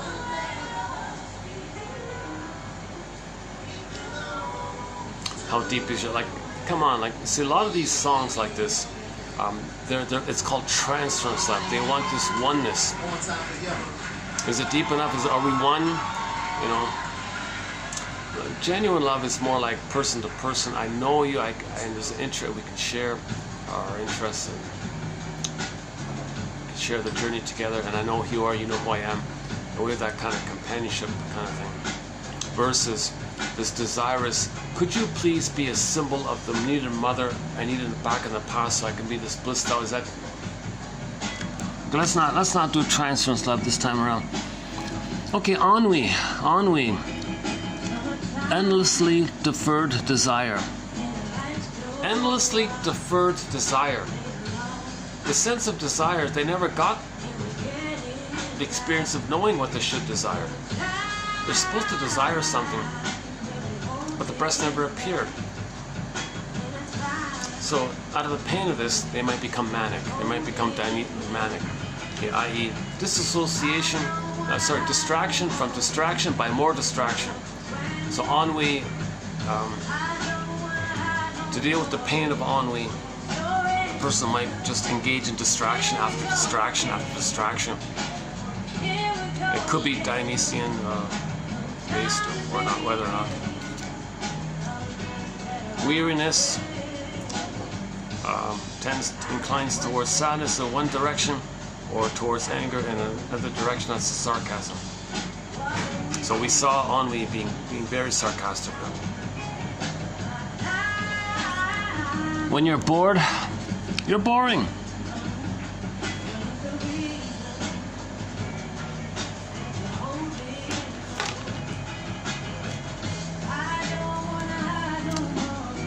People will own up to all kinds of faults before they'll admit being bored. Ennui goes deeper than boredom. Boredom is to ennui what sadness is to clinical depression. The former is acute, but the latter is chronic. So chronic sadness, deep, profound sadness, this deeper stuff is called ennui. The superficial, trite stuff is called boredom. Kind of like the difference between jealousy and envy. Envy is a deeper issue, right? Jealousy is a minor issue, but envy is way worse than jealousy. So the comparison might be like jealousy and envy, right? Jealousy means you have your identity. You just feel sad that you had something, you lost it, and you feel jealous that someone else took something that you had. You feel badly, but your identity is still intact, so you're okay like that. But envy, it's a deeper thing. If you don't get it, and you lost it or couldn't get it, actually envy means you never got it. See, jealousy, you had something and you lost it, you feel badly, but your identity's there. Envy means you can't get something that you need for your identity. So it's a deeper issue like that. So ennui is kind of like linked with envy. So and at the console, you saw ennui and envy at the console. They're linked at the same level like that. Right? So a good summary is the shrink said, the friend said to the buddy, you don't have enough self-esteem to be jealous. You need some self-esteem to be jealous. You don't even have that self-esteem to be jealous. You only have envy. Again, envy means you're empty and you want something that you think will give you your soul back, and you can't get it. And you try to get it, you can't get it. So there's a deeper rage like this for the person because their identity like this. So envy is about, then you can't get it. Then you hate the goodness. Didn't need it anyways, to make you feel important if you devalue it, called the sour grapes mechanism. So envy is involved in that area. But jealousy is not like that. You have your identity. You had something, and then you lost it to someone else. A third person took it away from you. Oh, that's painful, but your identity's still intact. So jealousy is milder. Kind of like boredom is milder, like situational thing. But ennui and envy are deeper to your real self, Snow White in the coffin. It's been said, yeah, the poor get bored, but the rich have ennui. Interesting one. Another guy says, so little time, so little to do. Yeah. The desire for desires, says Tolstoy. Full of ennui, that is to say, full of empty. Boredom is an emptiness filled with insistence. Okay, so sometimes boredom and ennui are kind of just used synonymously. So you gotta keep that in mind. Okay, boredom, boredom or ennui, a state of instinctual tension in which the instinctual aims are repressed, but in which the tension as such is felt. And therefore one turns to the external world for help in a struggle against repression. The person who is bored can be compared to someone who has forgotten a name and inquires about it from others.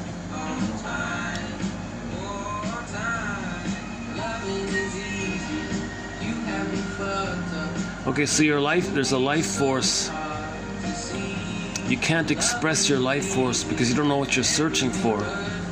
You have no idea of any kind of hope of what to search for because the breast never appeared. The prototypes told you that. The prototype of the missing breast, later on, I don't know what I'm looking for. Based on the prototype projected. There's a tension now. So you externalize, what am I looking for? So the analogy is, well, okay, you forgot somebody's name, you ask somebody, what's their name? Ennui implies a judgment of the universe. Was the uterus a friendly place? Boredom is just a response to something immediate. Ennui belongs to those with a sense of sublime potential, those who feel themselves superior to their environment. Okay, so that links to when the soul is missing, the person takes refuge in that old, archaic, once upon a time in the uterus, when they thought they were on the throne, little king, little god in the uterus. They owned the universe, or they were the center of the universe. Everything was for them. They were this spaceless, timeless god like that in the uterus. Babies don't know the boundaries between where they begin and end, where the mother begins and ends. There's no sense of person to person, two people being there. Baby thinks he's just this entity, that's this blissed out entity, and he's the whole thing, or maybe at best he's the center of the whole thing, and the whole thing chose him to take care of him, so he feels special and entitled like that. This chosen nonsense, okay? So the baby may feel like he's chosen like that, or he just thinks he's the whole universe, or he's the whole God in the whole universe, or he's a king in the universe and everyone serves this kind of prototype. In that case where he thinks he's special like this, chosen like this, okay, that's the psychology there. So when someone traumatized and they revert back to that and they say, oh, they're so special and chosen or something, that's the code for trauma of taking refuge in this grandiose part self, because the soul is damaged, and they say others are no good because they feel no good. So when people say others are no good, that's how they feel about themselves, but they can't feel it because it's too embarrassing, too painful. It's defense against the pain. You say others are what that belong to you. Again, back to the mirror. The mirror.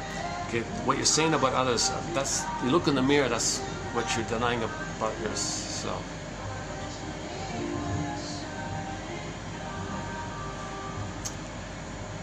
Okay, I'm a distraction again. Okay, hold on a second. Where are we here?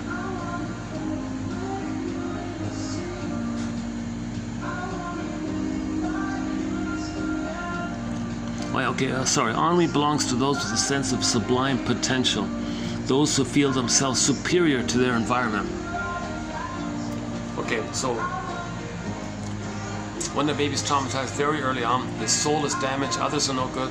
What has he got left? He goes back to the uterus where he's one with the mother, and he thinks, because of the fusion, the symbiosis, merging, lack of boundaries like that, psychic boundaries like that, that the power of the mother, because he's one with it, he thinks that's his power.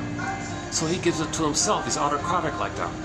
So he doesn't need anybody. He can take care of himself, not knowing that it's the mother who's taking care of him. The mother he thinks is him, an extension of him, part of him. So he thinks he doesn't need anybody. He's superior, self-sufficient superiority complex. He can do it all like that. So that's the attitude of the baby, and people take refuge in that. So people with ennui have that because they backed down to that place for their identity. They're taking refuge in that safe kind of place where they took care of themselves, they fed themselves, they gave them the oxygen they needed, they had this unconditional hallucinatory omnipotence, because at that time, again, the baby didn't know that the mother was doing it. The baby thought the mother was just like, it's him, so it's all one like that. So he thinks this oneness is him. He's the oneness of it all. So he takes refuge in that. So ennui means people have this, I know everything, I can do anything, I don't need anybody. So you saw that lanky character bored all the time. Everyone's dumb, everyone's stupid. So their philosophy is always nihilistic and negative, glass half empty, but they have this sublime potential. You know, there's this, I could do everything if I had the chance, you know. So if ennui, I was saying before, if Joey and Sanders couldn't come back to the console in Inside Out 4, ennui would have more lines. should be more sarcastic. Inside Out 5, if that continue, Ennui might even take over the console, become a wicked witch, you know.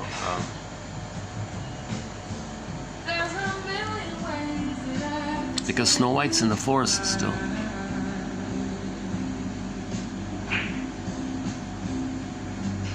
Quote, somebody's boring me. Oh, I think it's me. Yes, you're boring yourself, right?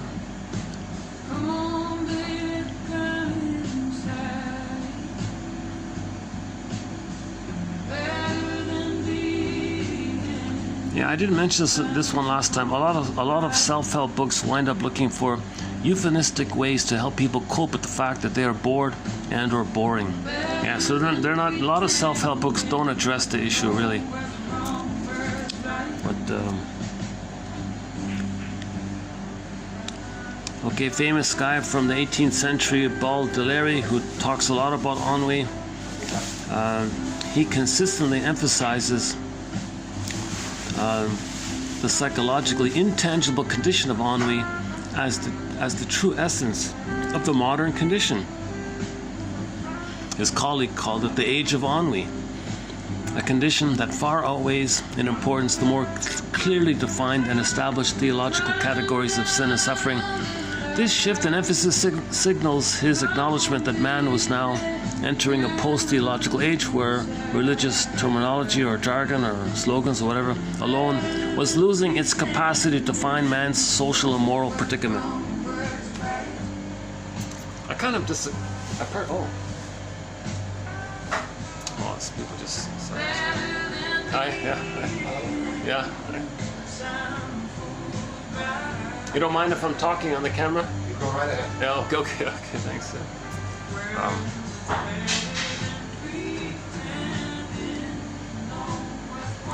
Okay, yeah, so I a little personally disagree. This jargon about unconscious, the baby feels guilty. Guilt and debt are the same in German, Schuld. So the baby couldn't save the mother. He feels pain, so he feels guilt. Well, the fellow beside me doesn't mind, but I might.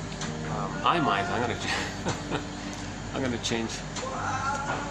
Let me find another spot here. Hold on a second. Let me pack up here. Hold on a second.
Thank you very much. I'll see you next time. Yeah. Okay, great. I'll see you next week. Yeah, thanks. Bye. Whew. Oh, it's hot out here. Oh my God. Let's go to that little outdoor smokers park.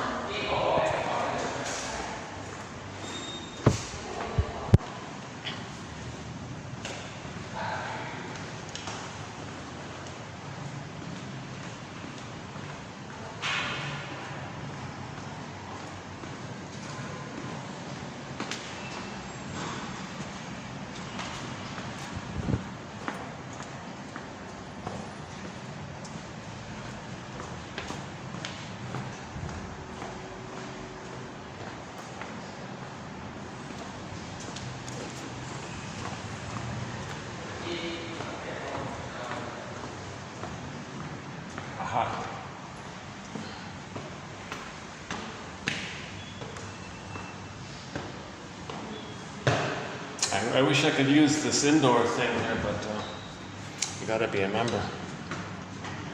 How bad is it? Well, it's still hot, even though it rained. It's still pretty hot. I'm only gonna last about 10 minutes out here. Where else can I go?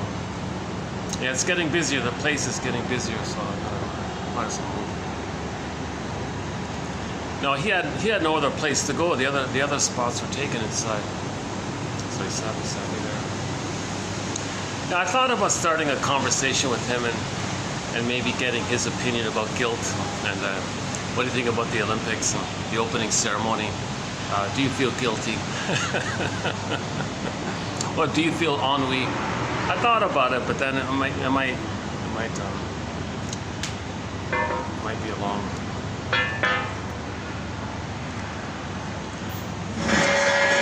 I don't know what's gonna.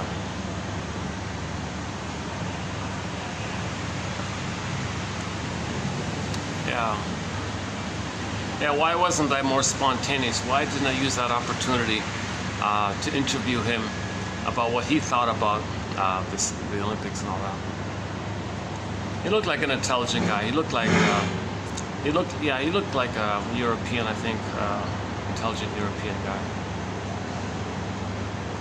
Like a Swiss guy or German. Yeah, he might have been a German guy, who knows? Okay. How are we doing here? Is this okay here?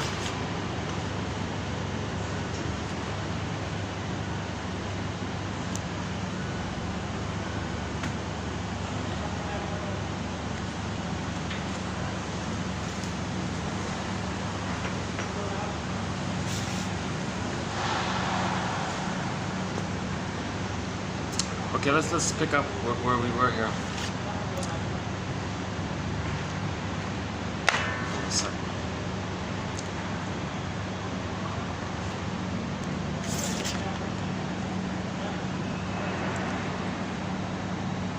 Oh, hang on. Hang on. Took it over. Oh, here, this one.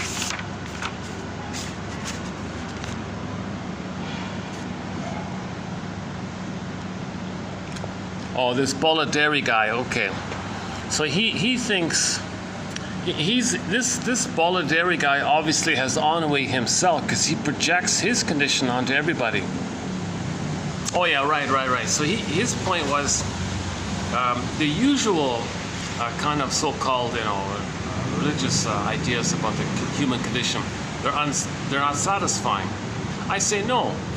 Find a psychology underneath those religious terms. This original sin term, okay? Sin means you did something wrong. That means you're guilty. No, the baby's not guilty.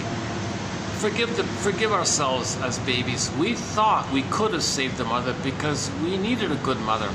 Now we failed to save the mother, so we feel pain, so we feel guilty. Guilt and debt, so we feel this constant debt, this constant guilt, this constant pain, and the jargon was sin. Okay, but so just give the psychological interpretation of this. So this is called krivda, when someone takes psychology to twist it to pillage and plunder. So then 20% put 80% in debt because they feel guilt, and the ones doing it feel guilt. Everyone feels guilt, but the most painful of the most traumatized ones are going to be more active and aggressive to put others in debt because they feel more guilt, because they feel more pain.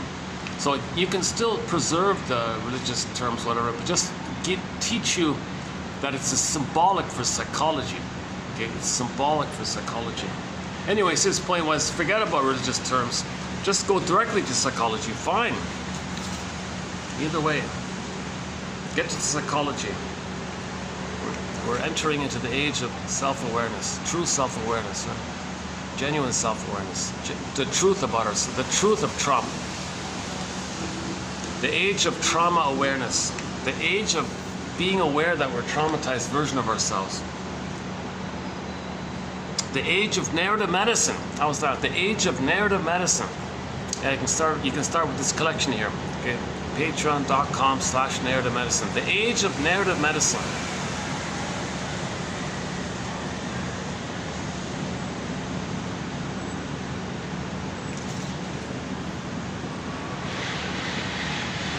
So this would be like a healthy version of the age of Aquarius, right? Like a healthy version of it, right?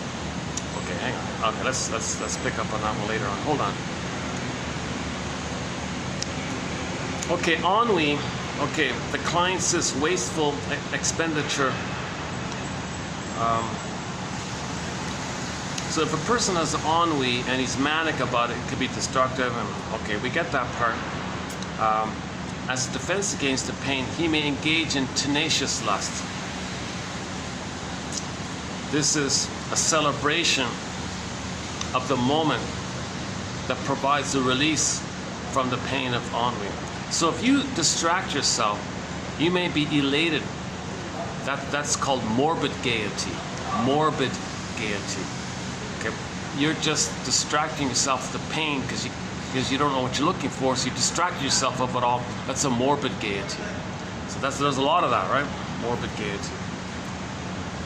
In French, it's called funèbre gaiété. If you click the more link, you'll see it below. Go to 2862. Sorry, it's posted at 2862. Go to 2862. About halfway down, it's there.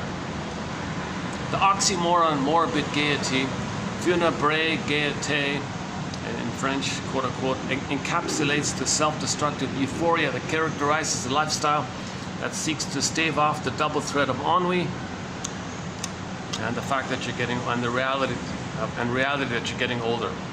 In other words, in short, vice offers him or them a potential escape route from his or their ennui. So there's the morbid gaiety, the vice, right? Yeah, the vice, the morbid gaiety. So you're excited to drink the wine or whatever. That's a morbid gaiety, right? It's a sick gaiety. Right? Now there's a benign version of it where you just drop your guard and speak freely. But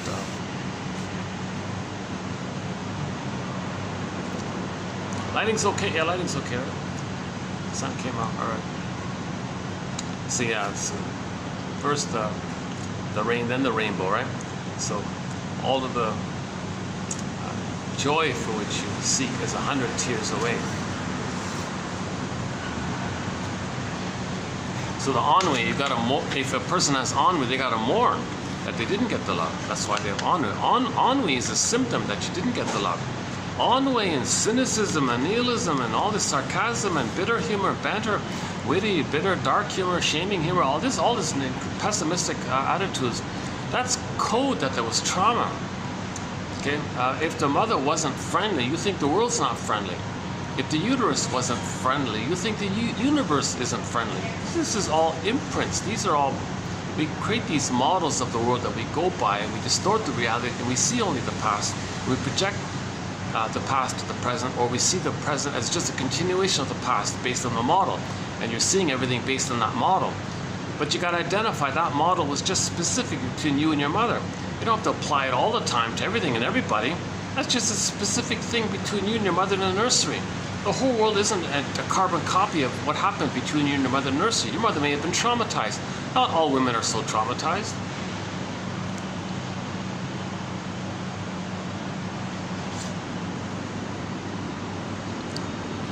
Okay, ennui spreads. Yeah, okay.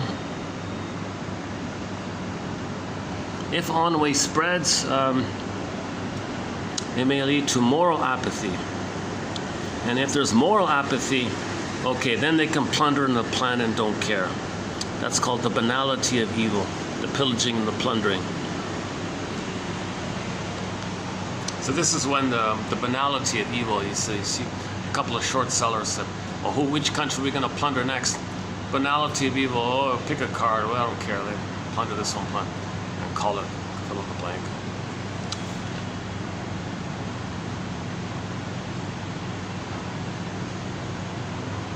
That's the extreme end of it all, right?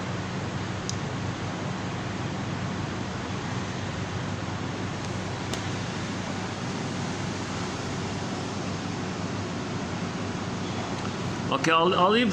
We got the psychosomatic. I'll leave the other ones for your reference there, 62. Now let's go to today's ones, 64. sec.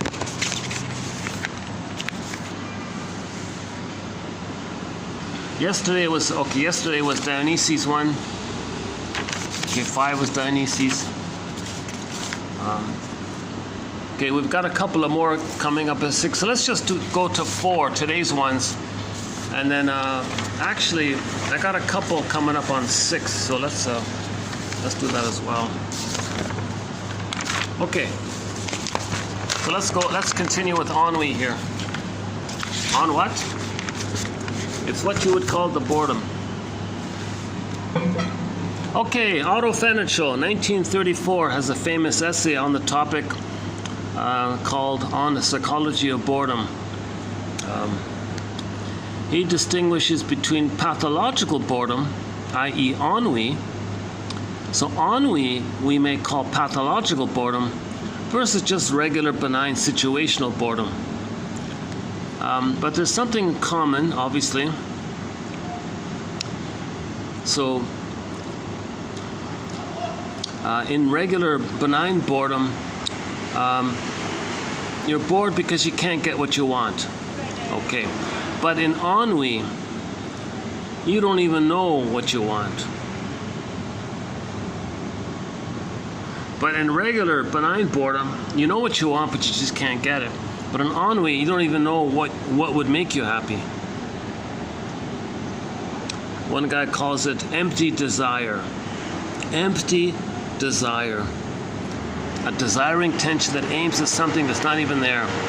Look at that, eh? A desiring tension that aims at something that's not there. Oh, that's a good summary of it. Yeah, that's a good one. There's even a jargon for it. leeres. Is that German or French or something? Anyways, it translates to empty desire. What do you mean by the word, the phrase empty desire? So ennui means empty desire. A tension, an ongoing tension that desires for something that's never there. The prototype was the breast never came, the nipple never came. That's the source point of it all, right?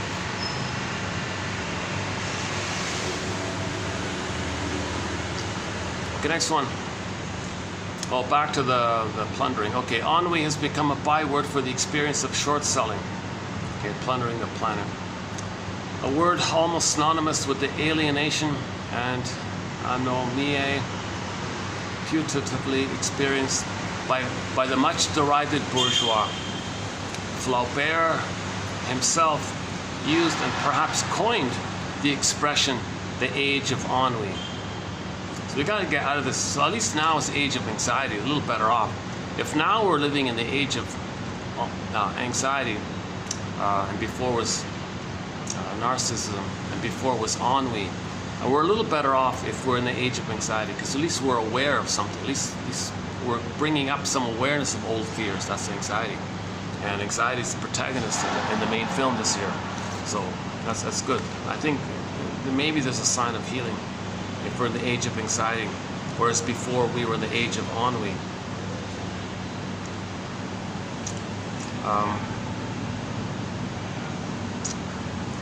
Okay, and then here another link to the orality.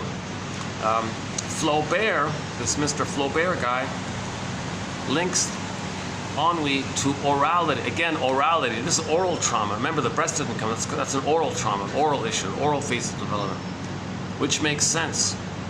For example, we eat when we're bored. You're bored, you eat, right? So that's interesting, right?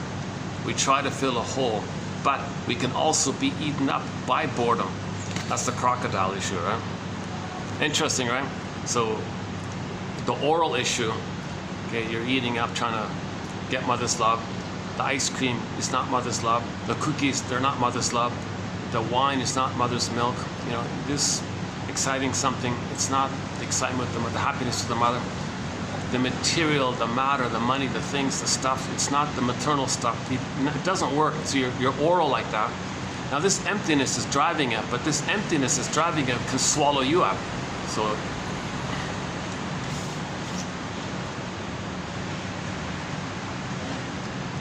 okay, another guy says boredom is a kind of pain caused by unused powers. of pain of wasted potentialities or talents. Of course, if you have joy at the console, you have your talents and your potentiality. That's a path with heart, its meaning, its loving life, the bluebird of happiness. Because if you have your beingness, you know your talents and your gifts and all that, and you can express. So if that's all frozen, Snow White's frozen, of course you feel bored. So that's why joy's in Inside Out 2, joy's repressed. Okay, in the other world, like that, looking around for the free boat, the broccoli boat. Meanwhile, at the console, you got ennui.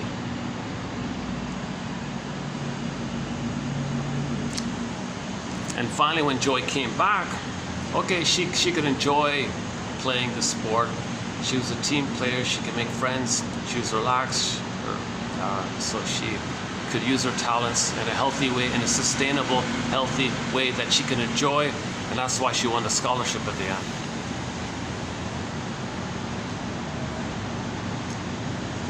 Oh, this one's about the school one. Okay, the next one is a bit of a rant about the schooling system. That basically he complained that the purpose of education is to turn people into worker bees. That's all they want to do. They just want to turn you into a worker bee. How? We'll make them bored. And most kids are bored at school. Well, that's the idea, kind of thing. But let's not do that one this time here. I went through it last time. A bore is a guy who wraps up a 2-minute idea in a 2-hour vocabulary. I gotta admit, this might be me a little bit. A bore is a person who wraps up a 2-minute idea in a 2-hour vocabulary. As I was thinking, as I was saying it, maybe that's not true. I'm trying to cram in a lot of material. I'm trying to give you a whole encyclopedia, 2 hours, kind of. So I don't know if that's the case. But my boredom might be my anxiety, like if I'm not fully embodied and I don't feel connected to myself, you might not feel connected to me. So there may be a boredom of the lack of attunement, like that. It is the peculiarity of the bore that he is the last person to find himself out. Yeah, so people who drone on and want to hypnotically control you, and put you in a stun so they can control you. You're bored. They don't allow you to be connected to yourself. They want to gobble you up. That's all boring stuff, right? So some people have this habit of talking in a very pedantic, monotone, hypnotic, listen to me. They want to coerce you to be hypnotized. They have certain stress on certain syllables. And they might emphasize things. Listen to me. There's a tone. Listen to me. And okay, you're a little afraid. And they're pleading, they're crying, and you're afraid, and you want to take care of them. They're hypnotized. Oh, good, I caught you in my web there. Now they think they can. So their fantasies, they're going to suck the milk from you. They're like the vampire issue metaphor. So they're still looking for the breast. So if they're still looking for the breast, you're going to feel bored, being drained. Okay, you're going to be drained. Now the victim is going to repel this. So he feels bored. Part of boredom, one way to think of a boredom, an earlier quote, was the repelling phenomena. So the person who's cornered at the cocktail party and all this, and he's the guy who babbles on, you feel a little drained by him. You want to repel him. So one quality of the boredom is this desire to expel or repel the other person. That's another quote. And ennui shortens life and bereaves the day of its light. Emerson. Okay, let's take that one out. That's not too interesting. I thought, a famous name, right? Well, Ralph Emerson, but let's take that one out. Yeah, that's not so interesting. Oh, the New Zealand one. Okay. So I didn't know this about New Zealand, but apparently people are bored over there. I thought, you gotta be kidding. Seriously? That paradise with all those ancient, old growth trees all over the place? You gotta be kidding. I'd be thrilled to live in a forest like that. Oh my God, that's a paradise over there, New Zealand. You gotta be kidding. But according to this quote, people are bored over there. So they invented bungee jumping because of their boredom. Bungee jumping, in which you throw yourself off from a bridge into a ravine with a long piece of knicker elastic. Knicker elastic. Is that what it's called? Knicker elastic? Why is it called knicker? What's that for? Knicker is some type of rubber band. Okay, so some very thick, secure, very strong, secure rubber band. Okay, knicker elastic, tied between your belt or yourself, I guess, somehow, and the bridge. This thing began. This was invented and began in New Zealand, only in a place of unusual monotony. That's what surprised me. Could such a practice have become established? It resulted presumably from a desperate need for some escape, some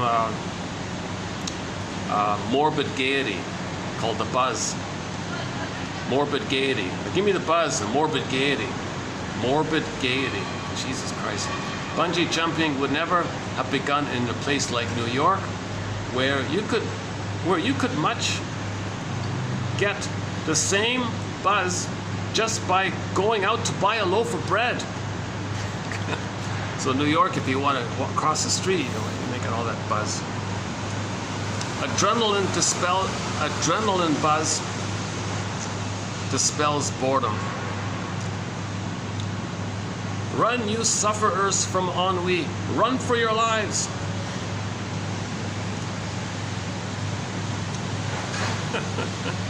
Little double play there, right? They're running from the pain of their lives, and they're running thinking they're going to get a life. Really? Jesus. The age of ennui, right? So we're better off to say, I feel anxiety. Okay, you're getting closer to yourself. Ennui means you're always escaping. At least if you admit anxiety, you're getting closer to yourself. So we're healing if we're getting closer to ourselves, right? The more refined one is, the more unhappy. Chekhov, yeah, this guy here. Again with the bourgeois, right? Like, it's ironic that the billionaire class is filled with ennui, because they got there in this rush all the time, this adrenaline rush, I guess. But nothing you get is the mother that you never experienced. So there's always this constant emptiness, this endless emptiness. So no matter how many quote unquote training schools you go to teach you which fork to use or something at the dish, that's the same. That's just a camouflage. So there's still ennui underneath. Oh yeah, the fork one was about I just saw the Star Trek episode, about that. The guy was invited to one of these things. Oh no, I don't too many forks to pay attention. Yeah, this miserable character, Mr. Huxley here. There is something curiously boring about someone else's happiness. What a sicko. This Huxley guy was a real miserable character, wasn't he? Look up the documentary entitled, oh boy, what's it called again? Yikes. I talked about it recently. Oh, Jesus. Oh, okay, the guy who invented it. What's Hoffman? Potion. Hoffman's Potion. Go to NFB. It's also on YouTube, nfb.ca or YouTube. 1F, Hoffman. That's the guy who came up with the synthetic simulation of the mushrooms and the hallucinogenic thing. And then he gave it to people like his crew around the world, like the Osmond guy in Saskatchewan, who experimented with people in the hospital, messing with people, like treating them like lab rats. And I'm having so much fun, he said. What a sicko. And then Graf was doing it in Czechoslovakia, what was then Czechoslovakia, also doing the same kind of thing. And so their experiment, he did it. It was supposed to be some kind of a tool for the pillage and plunder. So they were experimenting with using this to plunder places if you get people spaced out or something. So it finally crashed and all this. Ironically, maybe O'Leary did cause the crash because he pushed it forward.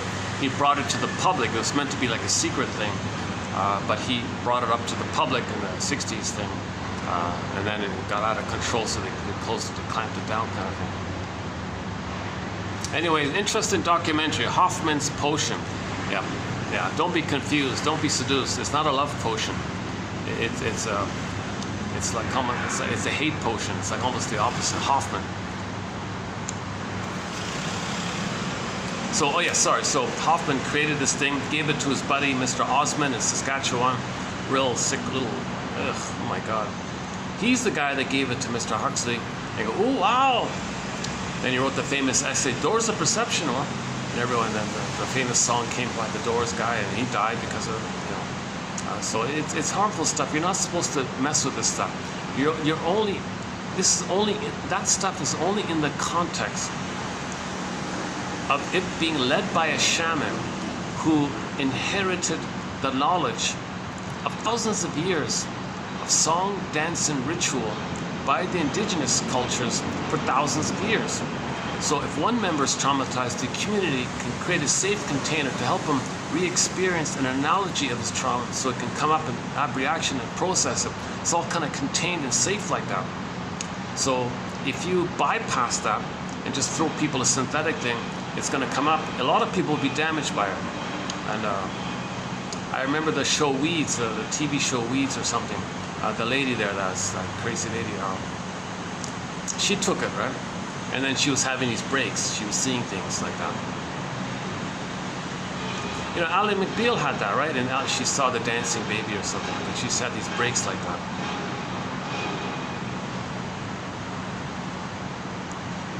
Another woman had it in a side order of life. She was having these kind of breaks, so-called psychotic breaks. But she caught herself, wait a minute, I know it's from within, so I'm okay. So if you know your projections, it's from within, you're on the sane side. But if you thought it's actually on the outside, then you're on the insane side, right?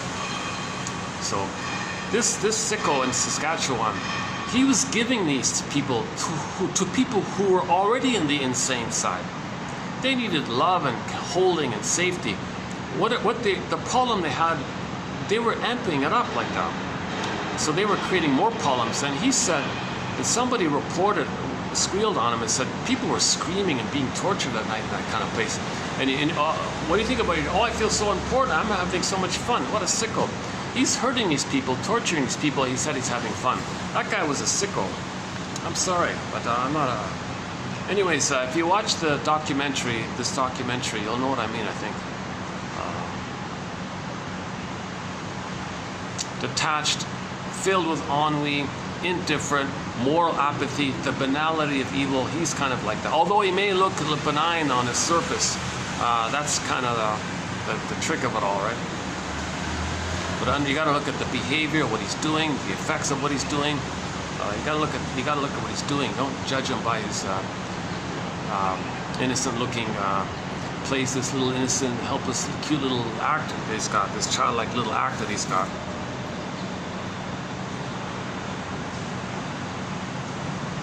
For many people, boredom is the opposite of distraction. Boredom, the lack of relationship. So there's a lot of admissive attunement. So another way to describe this, there was no attunement with the mother. There was no relationship. There was no bridge between the baby and the mother. There was no intersubjectivity of person to person. Baby was a person. Okay, enter the book. Babies are human beings. Mothers didn't get that, didn't have that attitude. So there was no subject to subject, person to person, baby's a person, mother's a person, and there's a rapport and a back and forth, and the baby has agency, the baby has intention, the baby has, look at Ma, look at, oh, I see it, that's great, and she sees it like that, the baby felt seen. There's like a person-to-person interaction going on. If that's all crushed, if that didn't take place, it's going to lead to ennui. So one way to think about ennui is there was no bridge with the mother. So they distract themselves. Manic distraction. One distraction is obesity. Okay. So this obesity came about by his boredom and ennui and disappointment. So he distracted himself with food. Okay. But he got better when he got joy back to the console. He lost weight. All right. Okay, this Flaubert guy, he's the guy that wrote the famous book, Emma Bovary, right? So she's the bored housewife issue, right?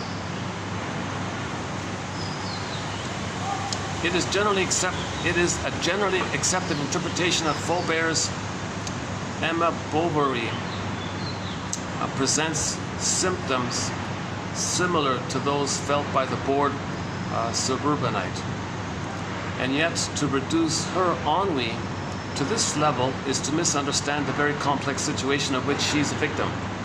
The former suffers from a metaphysical malady, okay, spiritual deadness, whatever. The soul is in ashes, that kind of thing. That's ennui. So if the soul is in ashes, that's ennui. But if the soul is, you know, like Snow White or like Rapunzel, that's boredom, maybe. The latter only feels a superficial and vague disquiet. It is this difference in dimension that makes of the one a great literary figure, and of the other an often undistinguished and uninteresting representative of a group. So you're not going to write a story about bored housewives, right? But in that TV show, Desperate Housewives, they did have an evil one, right? So they did have like a really cruel one. So of the 4 bored housewives, maybe 4 of them were just regular bored housewives. But that show wouldn't have existed if they didn't have that the other one, the tall one, right? She was the really evil one, right? That one. Despite how refined she looked, right? Despite how refined she appeared. Brie, right? The Brie one. Her name was Brie, right? What was it again? The more refined one is, the more unhappy. So she was very refined and all that, let's say. So she went to school and all that. She was quite the perfectionist and all that, right? But she was evil on it. She was doing all these evil things underneath, right? So that's why I made that show came about, right? So that show probably wouldn't have been popular if it weren't for that. So that's the idea about it. So similar to Emma Bovary, right? Having these affairs and all the tragedies and all this. So it's a question of degree. If it's mild, it's bored. Okay, well, a lot of people have that. But the deeper issue,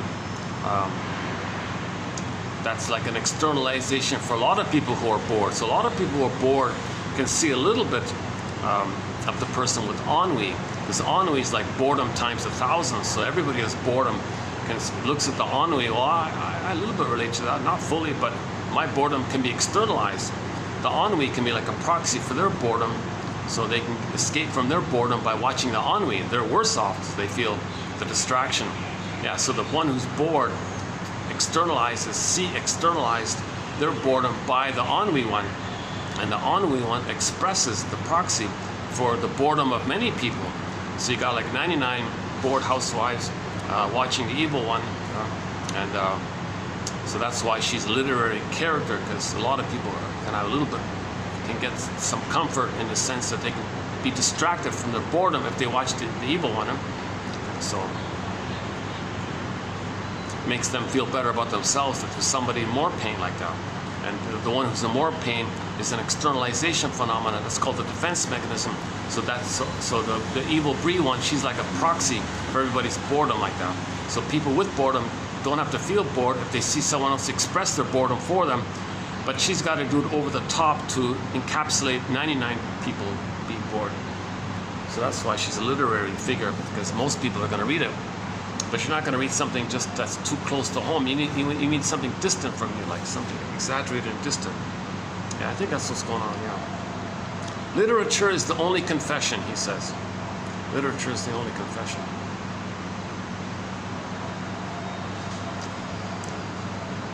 I don't know the solution of boredom, says somebody named, I forgot who St. Clair Lewis, I heard his name a lot. I don't know what the solution of boredom is. If I did, I'd be the one philosopher that had the cure for living.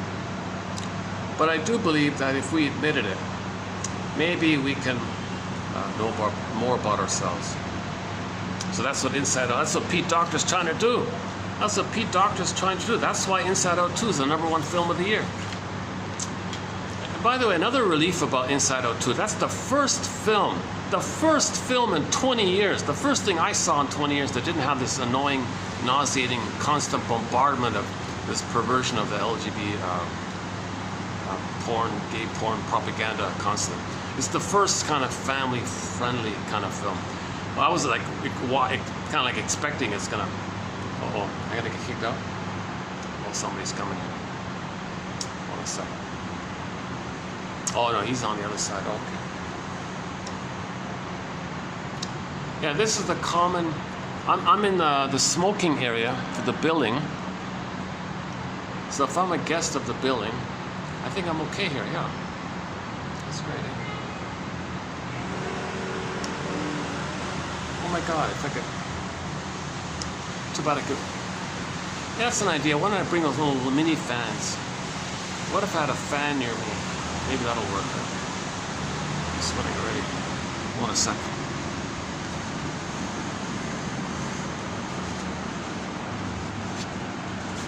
Okay, someone asks the question, what's the link between ennui and our nervous system?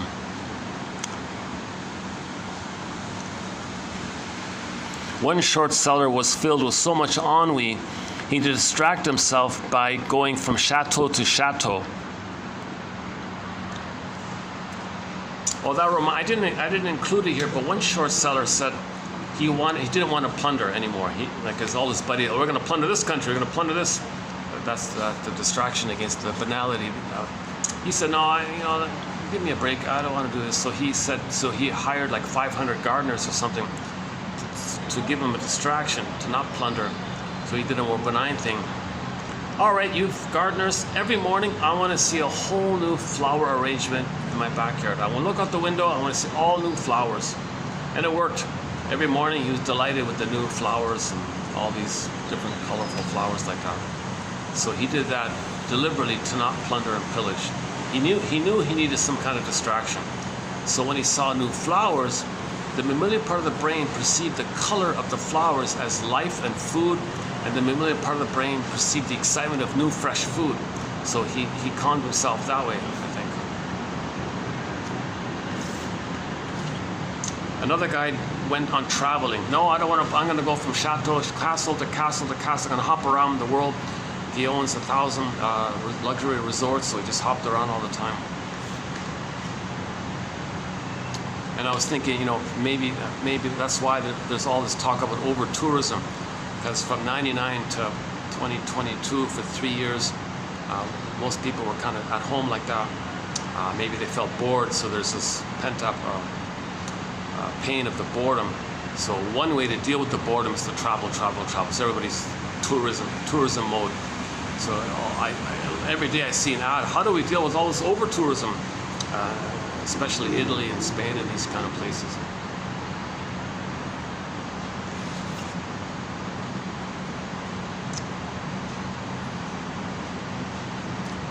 Okay, in conclusion, one guy says, let's try to be more Zen. Let's try to be more Zen, more mindful. Let's try to be more mindful, i.e., thinking twice before leaping head first into the familiar but painful and dangerous waters of neurotic spirals. So a neurotic spiral, right? The bourgeoisie, well, the neurotic spiral, we want to plunder again. Well, there are all problems like that, right? Well, be more Zen-like. What are you plundering for? Oh, my mother plundered me. I had a soul. She was a robber baron. She short-sold me. She gave me emotional poverty, and I became her. So to have her, I do to others what she did to me. Oh, I see. You repeat to remember. When you remember, you stop repeating. So think twice before you do this neurotic spiral. The age of healing. We're in the age of healing. We're in the age of healing, thanks to Pete Docter. I think Pete Docter started the age of healing. 9 years ago, my belief that I'm thinking that the age of healing began in 2015 when Inside Out came out. The age of healing, the age of healing. And now we got in the year 2000, the comic psychoanalysis was reissued, the age of healing. 1001 Wounds of the Mind is now out. The Age of Healing. Inside Out 2 is now out. The Age of Healing. Okay, the Olympic ceremony. Analyze Dionysus. Think about this. Analyze this. Age of Healing. Age of Anxiety. Age of Awareness. Age of Self-Awareness. Age of Narrative Medicine. Age of Healing. Age of Healing. Age of Healing. This is the true, authentic healing that was fake in the 60s with the nonsense back then. That was just a shallow Dionysian thing, the 60s. Yeah? That quote's coming up soon, actually. Oh, we don't know. Oh, let's check the battery here. What are we doing? Oh, 10%, 19%. Oh, look at that. My battery's not working. My battery's in partial mode because it's giving me a little bit of power. 19%. It's 4:38. So I've got maybe like a half an hour left with my battery at best. That's okay, we can finish up soon here, right? Although I do have 2 hours of light left. It's too bad. I could walk around. Oh, today's Saturday. It's going to be busy around me. Yeah, okay, that's fine. Yeah, let's begin to wind down this video here. Yeah, okay.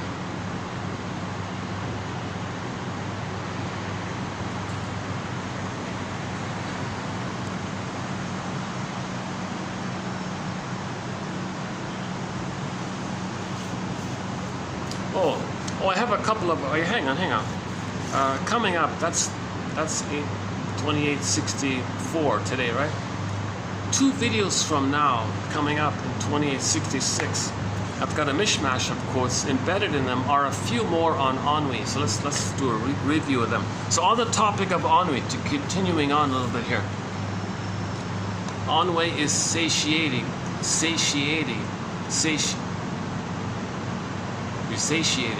You're satiated. So the bourgeois are satiated to the point of apathy. They got everything what they wanted. They own 1,000 resorts.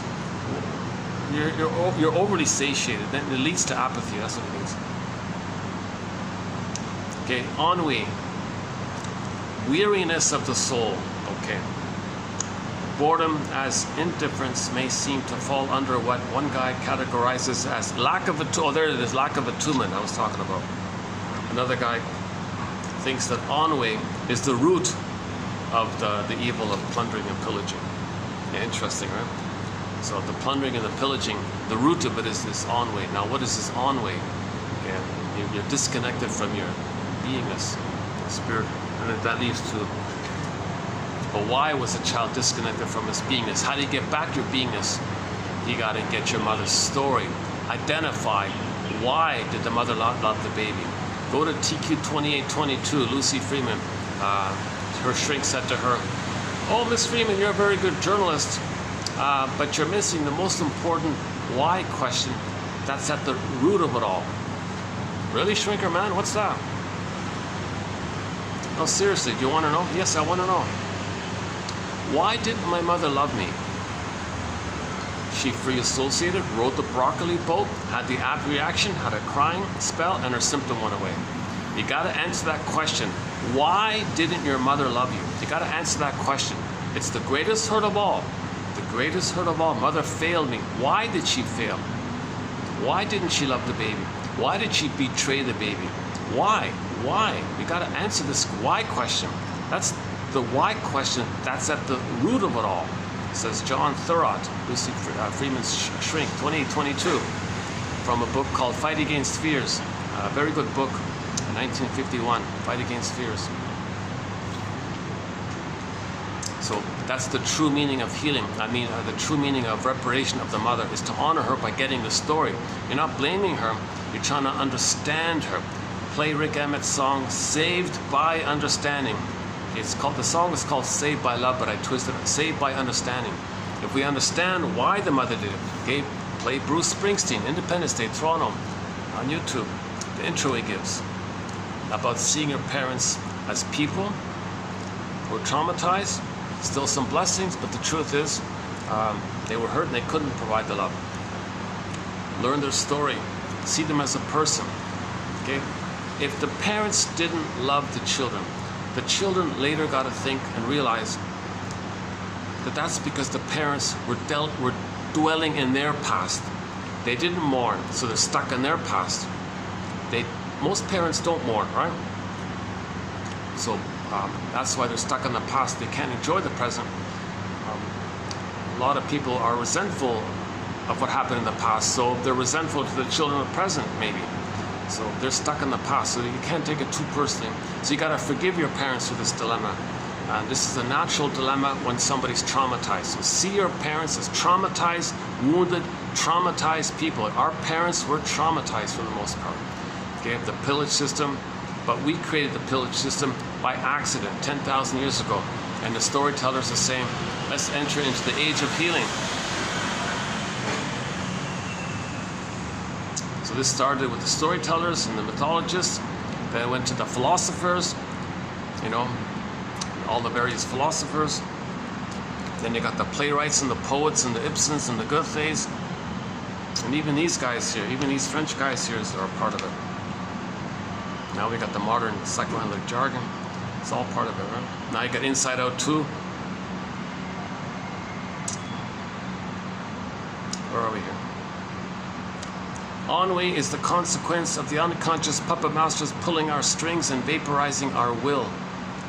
And then our own hypocrisy to blame. Yeah, okay. So that's Mr. Freud's big message. That we have an unconscious puppet master pulling our strings. Why? The unconscious wants to tell us what happened in the past. So the unconscious gets us to restage, reenact symbolically something that's analogous to the past, as if to say, hey conscious you, who are you? Well, I'm the puppet master. I see. And what can I do for you? Well, it's for us. What can I do for us? We're together, we're one. Okay, fine. Thank you. So you're trying to say something to me? That's right. Something happened, I don't have language. I can only communicate it by getting you to reorchestrate it, to repeat it. Because I want you to remember and have words for it, then we can stop repeating. I'm trying to get you to get the story, narrative medicine, so we can stop repeating. So I'm trying to communicate to you, hey you, this is what happened to us. See it, make the inference, The way you're behaving towards others, okay, that's the inference that your mother behaved that way towards you. Things like that and so on. So this issue that we're not aware that the puppet master is doing this, and we feel we have no agency, this may lead to the feeling of ennui. But if we're aware of it, we got hope. Oh, the battery, hold on a second. Is it still doing this?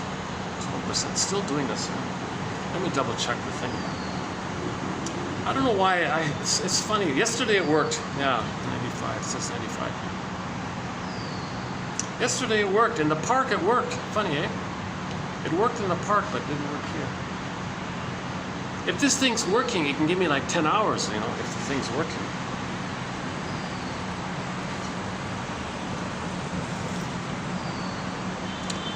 Okay, one guy's terms,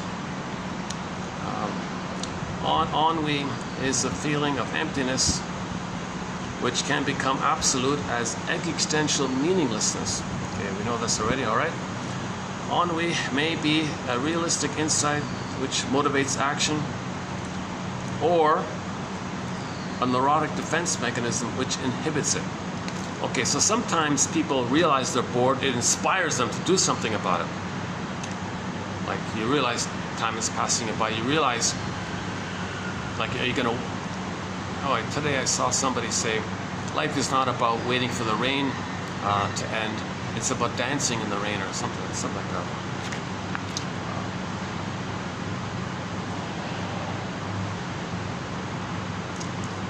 Okay, but most ennui makes you passive. Okay, neurotic ennui anesthetizes. Neurotic ennui. Okay, so the usual ennui. Okay, let's not confuse the issue. Let's forget about the positive side of ennui here. So the positive side of ennui is boredom, and it inspires you to do something about it. Okay, that's healthy. But usually when we talk about ennui, it's more like in this area. When it anesthetizes our anxiety through apathy. Oh, look at that, eh? Neurotic ennui or neurotic ennui anesthetizes, numbs our unruly anxiety through apathy. So you got anxiety, the ennui makes you numb to it, then you got the apathy as a defense against the anxiety. As a defense against the anxiety coming up, you anesthetize the anxiety that leads to apathy. Oh my God. That's like, I feel the pain on that one, man. Did you get that one? Go to 6, yeah, go to 28. Go to 28, 66 for that one. The fourth one down, it begins with intellects terms, whoever he is. All right.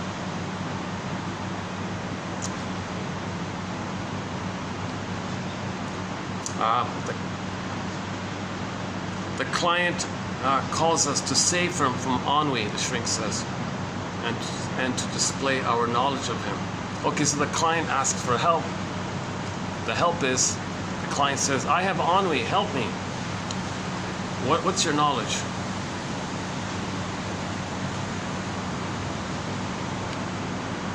Okay, that's it, yeah. The rest are going to be on Dionysus, and the third part is on shame.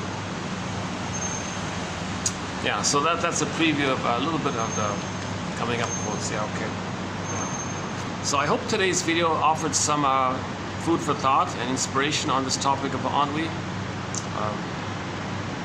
We're in the age of healing. We're in the age of soul repair. We're in the age of narrative medicine. And anxiety kind of brought it up like that. I think the birth of it, I think Pete Docter is like the modern Freud of it, let's say, with that Inside Out film. I think 2015 is this birth of this new age, the age of healing. And it really got a boost when the comic psychoanalysis got redigitized. So that's available, Dark Horse Publishing, well worth the fee. In comic book format, you can learn about psychoanalysis reading comics. Okay, that's now available. It was unavailable for decades, now it's available. Okay, now we got this collection. Now we got Inside Out 2. Henry Hart's notebook got digitized. That's a little boost like that. The word of the year by the Merriam-Webster Dictionary Company for 2022 was gaslighting. So now we're entering into the main consciousness that mothers gaslight their babies. That's a pain that can that's a pain like that.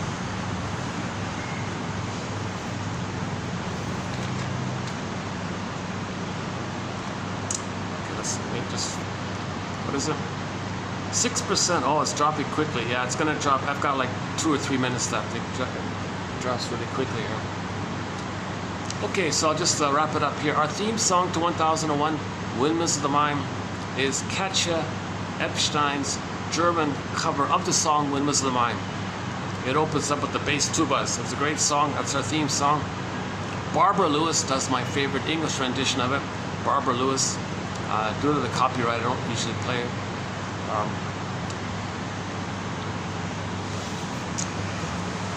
We'll be adding more songs to our soundtrack. Yeah. Oma Wumi's song from her album The Lasso of Truth. Yeah, I read these quotes. Maybe it's a kind of like a lasso of truth for yourself. Understand your parents. Lasso of truth. Get the truth from your parents. You see, one woman said to her daughter, "Daughter, I'm sorry. When I had you, I didn't love you. I had you to find me. I made you to find me," she said. "I wasn't loved by my mother.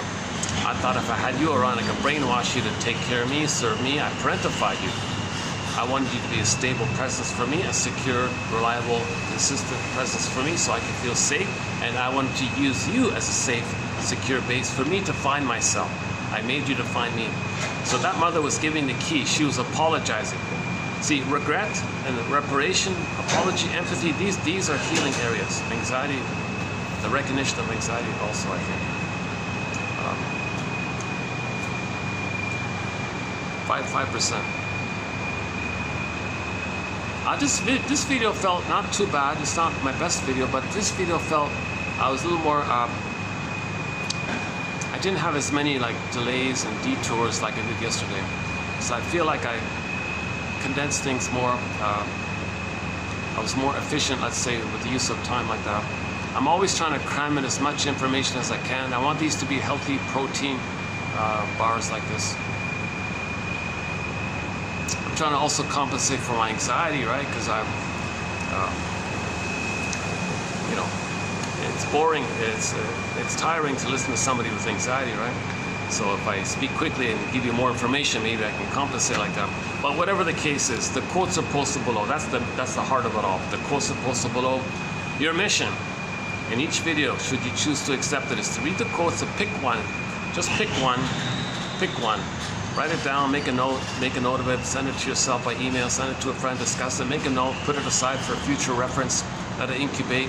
Pick one and do something with it. Handwrite it down, copy paste it, just do something. That's Robert Bly's advice. That's good enough. It may lead to a dream, it may not. If you find two, that's great. See if you can find one for each batch. That's sort of the intention, to see that there could be one for each batch. Let's check the time.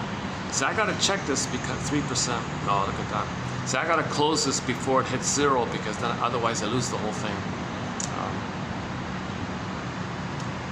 Okay, so so that's your mission, right? To pick one. And I'll see you in the next video. For the love of narrative medicine, I'll see you in the next video, where we'll be doing a few more quotes on the Dionysian topic. I did a review of it in the Park Place, so I'll redo it again in the next video. So we'll talk more about Mr. Dionysius. It's a symbol, just a symbol for something invisible. So we'll see if we can explore that a little further. For the love of narrative medicine, I'll see you in the next video.